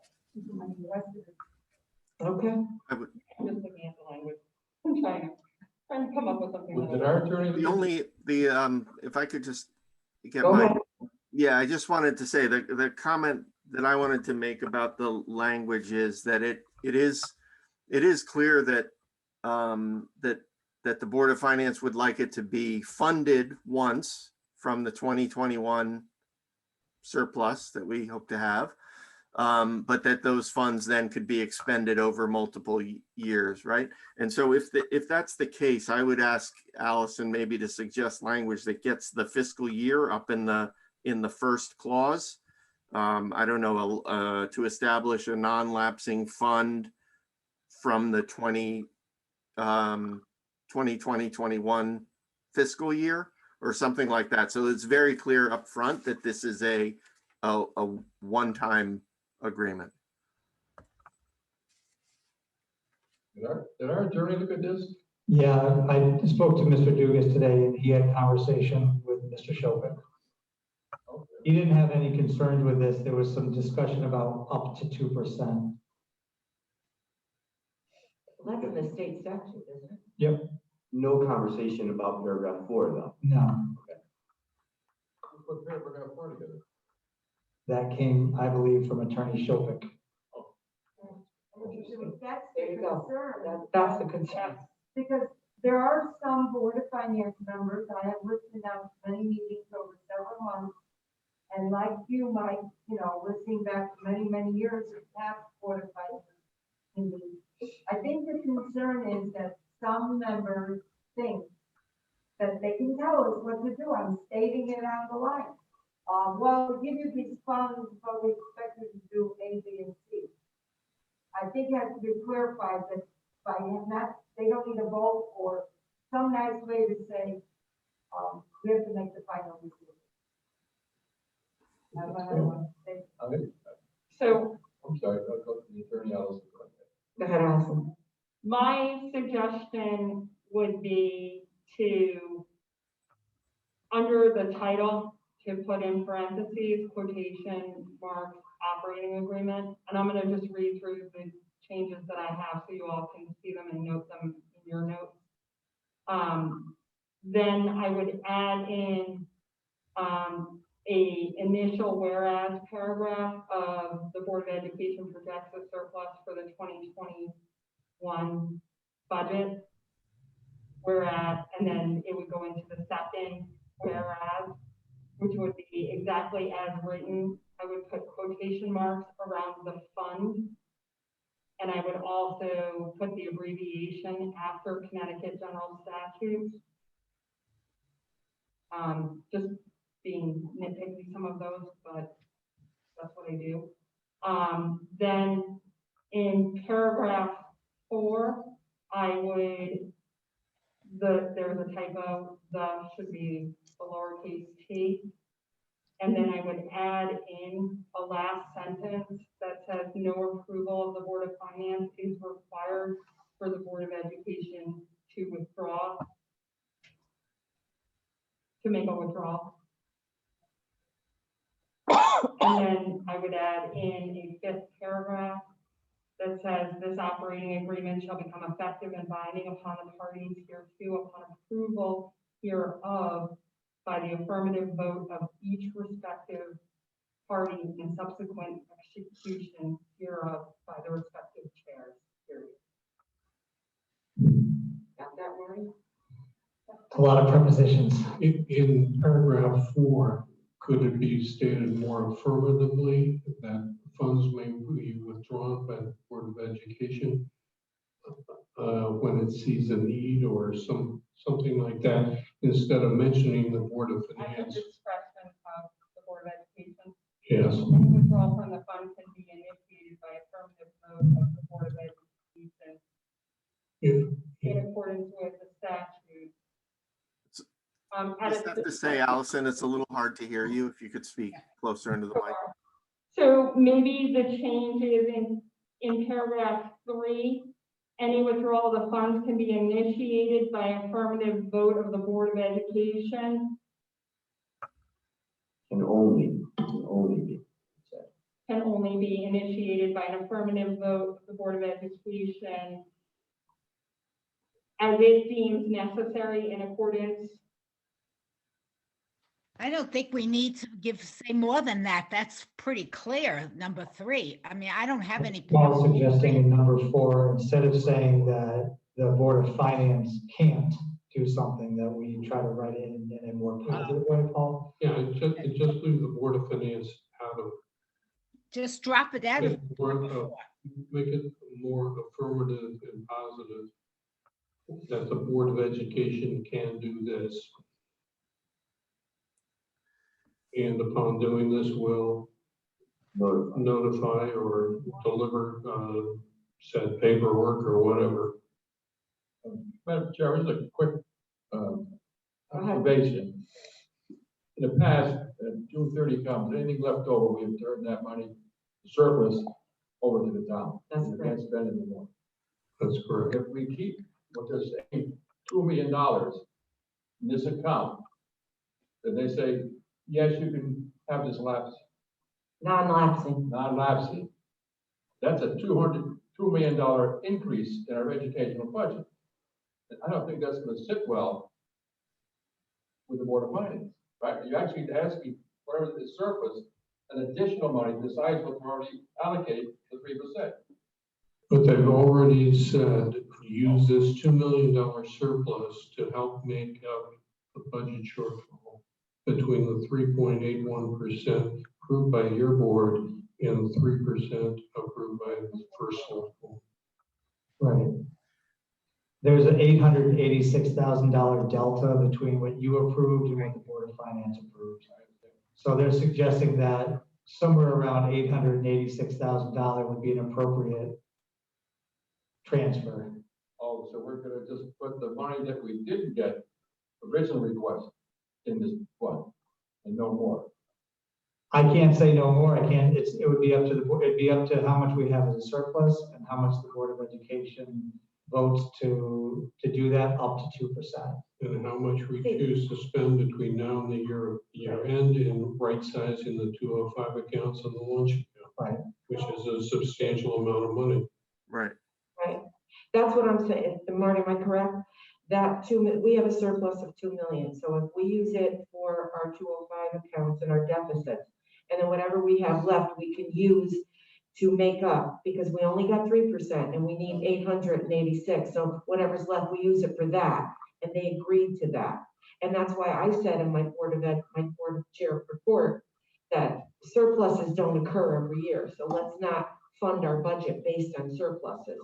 We're going to do it this year with what we have left after we spend the money to for the deficits in the 205. Yeah, 205. There's a number of things that we've talked about that we could help make our financial situation better now and into the future.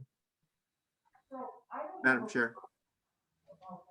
I don't have a problem explaining to the Board of Finance. I don't have a problem explaining to the Board of Finance how we're spending our money in detail. But if I were to read this, I would say, so what happens if they don't like the way we're spending? And I'm going to say category.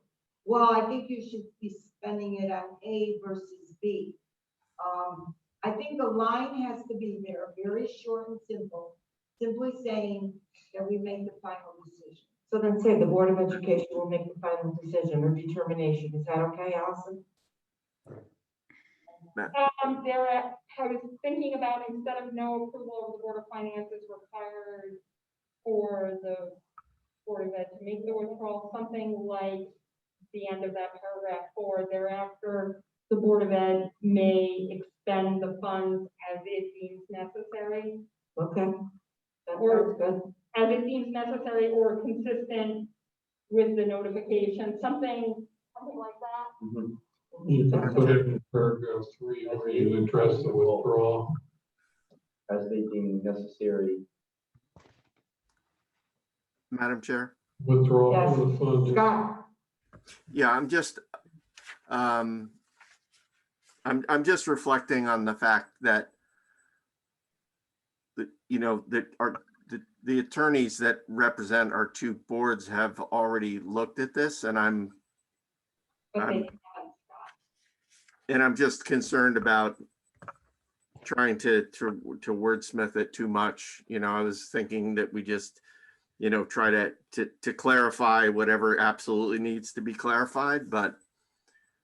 well, here's what I think. I understand you and you're correct. If we as a board agree that we want this non-lapsing account, our concerns, these are the concerns of board members. So I think any board member who has a concern, that has to be voiced to our attorney. Yeah. So that make sure our attorney said, oh, I didn't see it that way and now I see it. So they may have not understood what we see and we need to explain it to them.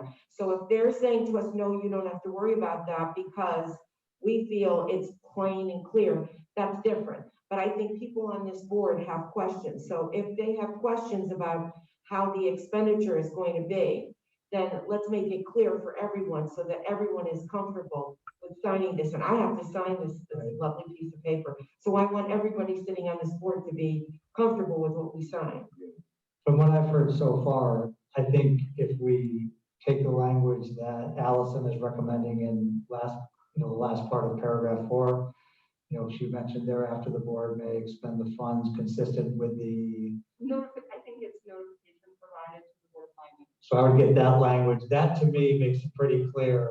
Then it's fine. I'm hearing your guys' concern resolved by that. And then Okay. Allison had that additional effective and binding piece around 5. And then she just made that some small grammatical changes to quotations for the fund and the CGS up above. So. And I think if you pass it by our attorney and he says, okay, and pass it by theirs, and it's good. So if we agree on these changes as we're talking about them, and then Marty, you can provide it to Floyd and they can move it on to Attorney Chopin. Yep. Is that okay? All right, is everybody okay with that?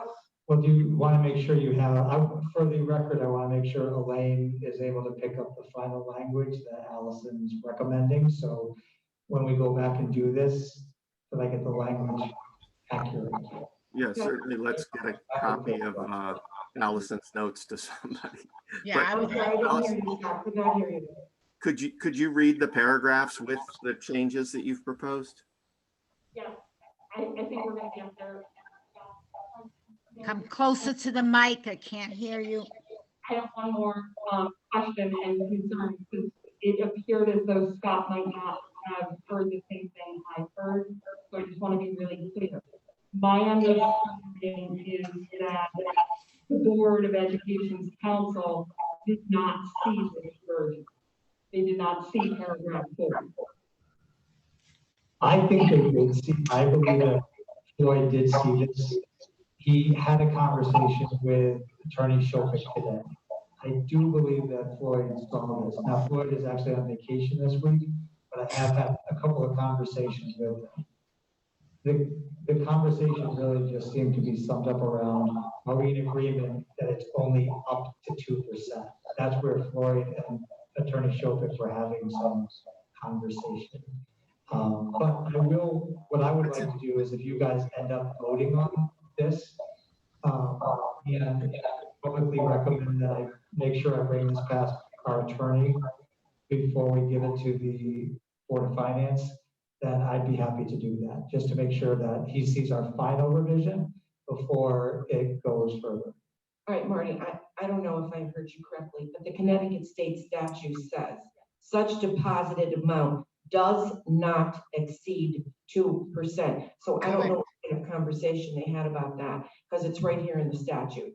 So besides that, we can approve this with an amendment to something we want. And as long as we're all in agreement, then you can clear it with the lawyers and we'll be fine with that. Is everybody okay with that? Yes. Yeah, quick, what's 2%? Yeah. 2 million. 2% is roughly 2.4 million of the budget. I still see this as a way to, of getting back the $800,000 that the board finance reduced our budget for selectmen. And I don't, I just, we're getting, what they're giving us a permission, instead of taking taxpayers' money for the Board of Education operating next year, you can use your surplus up to 2%. In this lapse thing, anytime during the school year next year. If you listen to the Board of Finance. In your mind, Murray. Listen to the Board of Finance. The problem is, and I'm in agreement with Lucinda, the percentage is there. I think the problem is not the amount of money right now, not whether they're giving it, but there are some Board of Finance members who have publicly said, if we give you this amount of money, these are the programs you should be looking at, or X, Y, Z. And I don't have a problem with recommendations, but it should not be a mandate. And I'll be very honest, if we add this line, however Allison writes it, and they refuse it, then I think we're right where we're thinking this discussion. But I don't see a problem with adding that line, that everyone understands. Because the lawyers look at one thing, but at the end, it's the Board of Finance members who aren't all attorneys, who are maybe recommending this, how they think we should be spending our money. I have no problem with transparency. I think adding that one line, and they then reject this, then I would wonder why. So Marty, how do you want to proceed with this? I would defer back to Ms. Wichamaro to get language to see if you guys support that language, and then we would revise we would have you approve it, and then we would recreate the document based on your approval. Okay, and everyone has to agree, okay? So let's hear it. What's it gonna say? Okay, so I think everyone got the changes up until paragraph 4. Correct. I'm not sure. I'm not sure we heard them all.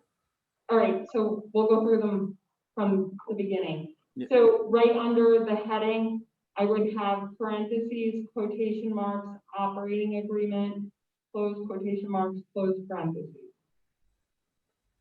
Then I would have a initial whereas paragraph that says, whereas the Board of Education projects a surplus for the 2021 budget. Correct. And then I would, in that next whereas paragraph, I would put quotation marks around the fund. After Connecticut General Statutes, before section, I would insert parentheses, quotation marks, CGS, close quotation marks, close parentheses. Around what? CG, I would, after Connecticut General Statutes, I would put parentheses, quotation marks, CGS, close quotation marks, close parentheses, to show that it's clearly a defined term, because it's used as CGS throughout. Okay. Then in paragraph 4, I would make that a lowercase t on the, after the first comma. And then I would add in, at the very end of paragraph 4, the following sentence. Thereafter, the Board of Education may expend the funds consistent with the notification provided to the Board of Finance. Period.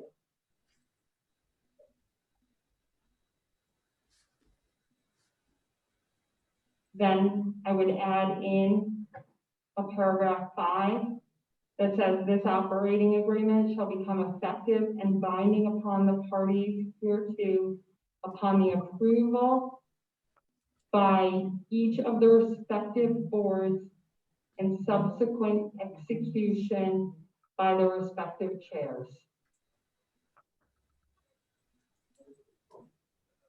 Thank you, Allison. Right. So, Okay, I'm gonna need this emailed to me.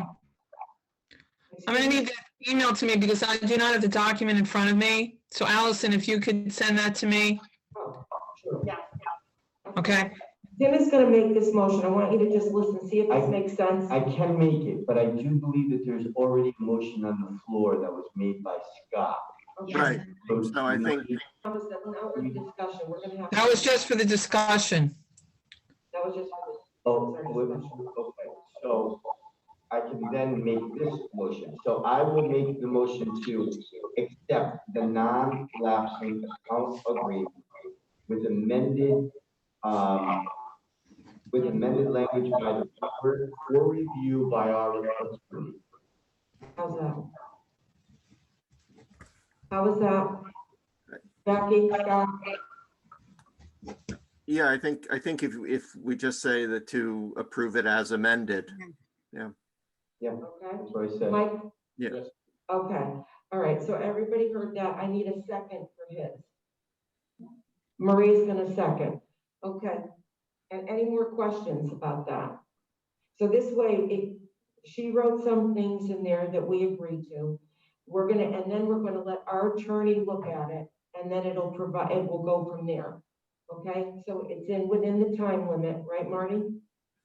Yeah, what I'll do is I'll take these notes from Allison and I'll make sure they get to Elaine to get a complete document, send it to our attorney. And as long as everything's copacetic, I would then send it to the Board of Finance for their consideration. All right, so we have the motion and the second for the amendment, so let's take the vote. Tim? I am in favor. Marie?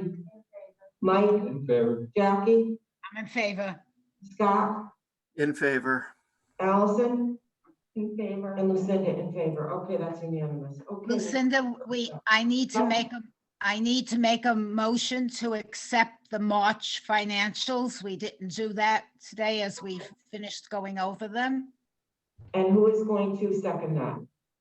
Second the motion. All right, Mike Ward seconds the motion to accept the financials. And there. March finance. March financials, any questions? No? Okay, Tim? I'm in favor. Marie? Mike? In favor. Jackie? I'm in favor. Scott? Yes, in favor. Allison? In favor. And Lucinda in favor. Okay, that's unanimous. All righty. Okay, our last part here is the operational review update, Paul. Superintendent Semmel and myself updated the Town Council Education Committee last night for about 45 minutes on progress on the operational review. We last met with them in February. To date, we have completed 40 of the 68 recommendations. 2 of those are town related. Of the remaining 26, 22 are in progress and 4 have not been started. The key ones that we are working on right now are the NOAA time implementation recommendation. Every Wednesday at 1 o'clock, we have a 1-hour meeting, Deb Nakano from payroll and myself, and most recently with selected members of the facilities department and food service department, helping the coders and programmers at NOAA time to correctly implement our payrolls and overtime type related issues into their software. So it can be up and running by July 1st for our custodians and by next year for food service. And we are also working on the Paris and to have that ready by the start of next school year. So that would be approximately 300 people who use timesheets, going to electronic timesheets, and also hopes that we can move those people paid weekly to a bi-weekly pay schedule to ease any stress or confusion in the payroll department. On munis utilization, they recommended that we move the functions that Christine Madden is now handling as benefits coordinator and handling all munis access, and Michelle has kindly agreed to take that over. And she has met with Christine several times to discuss that, and they're ongoing working with that. And we are also starting on position control, which is part of the HR module in Munis, which we already have, but the position control has not been utilized. We had our first training half day on April 1st. We will follow up with a full day of training on May 17th to have our district data uploaded and tested. This in specific recommendations refers to item 15, item 61, and item 62. Those are the main and key items, although they are more substantial than other items if they were weighted on time. Each one of those recommendations would probably be the equivalent of 20 other recommendations in terms of getting done. And these will be posted. The results of tonight's meeting will be posted on the web under the Board of Education section as our monthly update to the town so they can access it. In the meantime, you will continue to have real-time access since you are linked to the Google page. Any questions for Paul? I'm sure I did view the meeting between the subcommittee of town council and Paul and Marty, the superintendent, did an excellent job.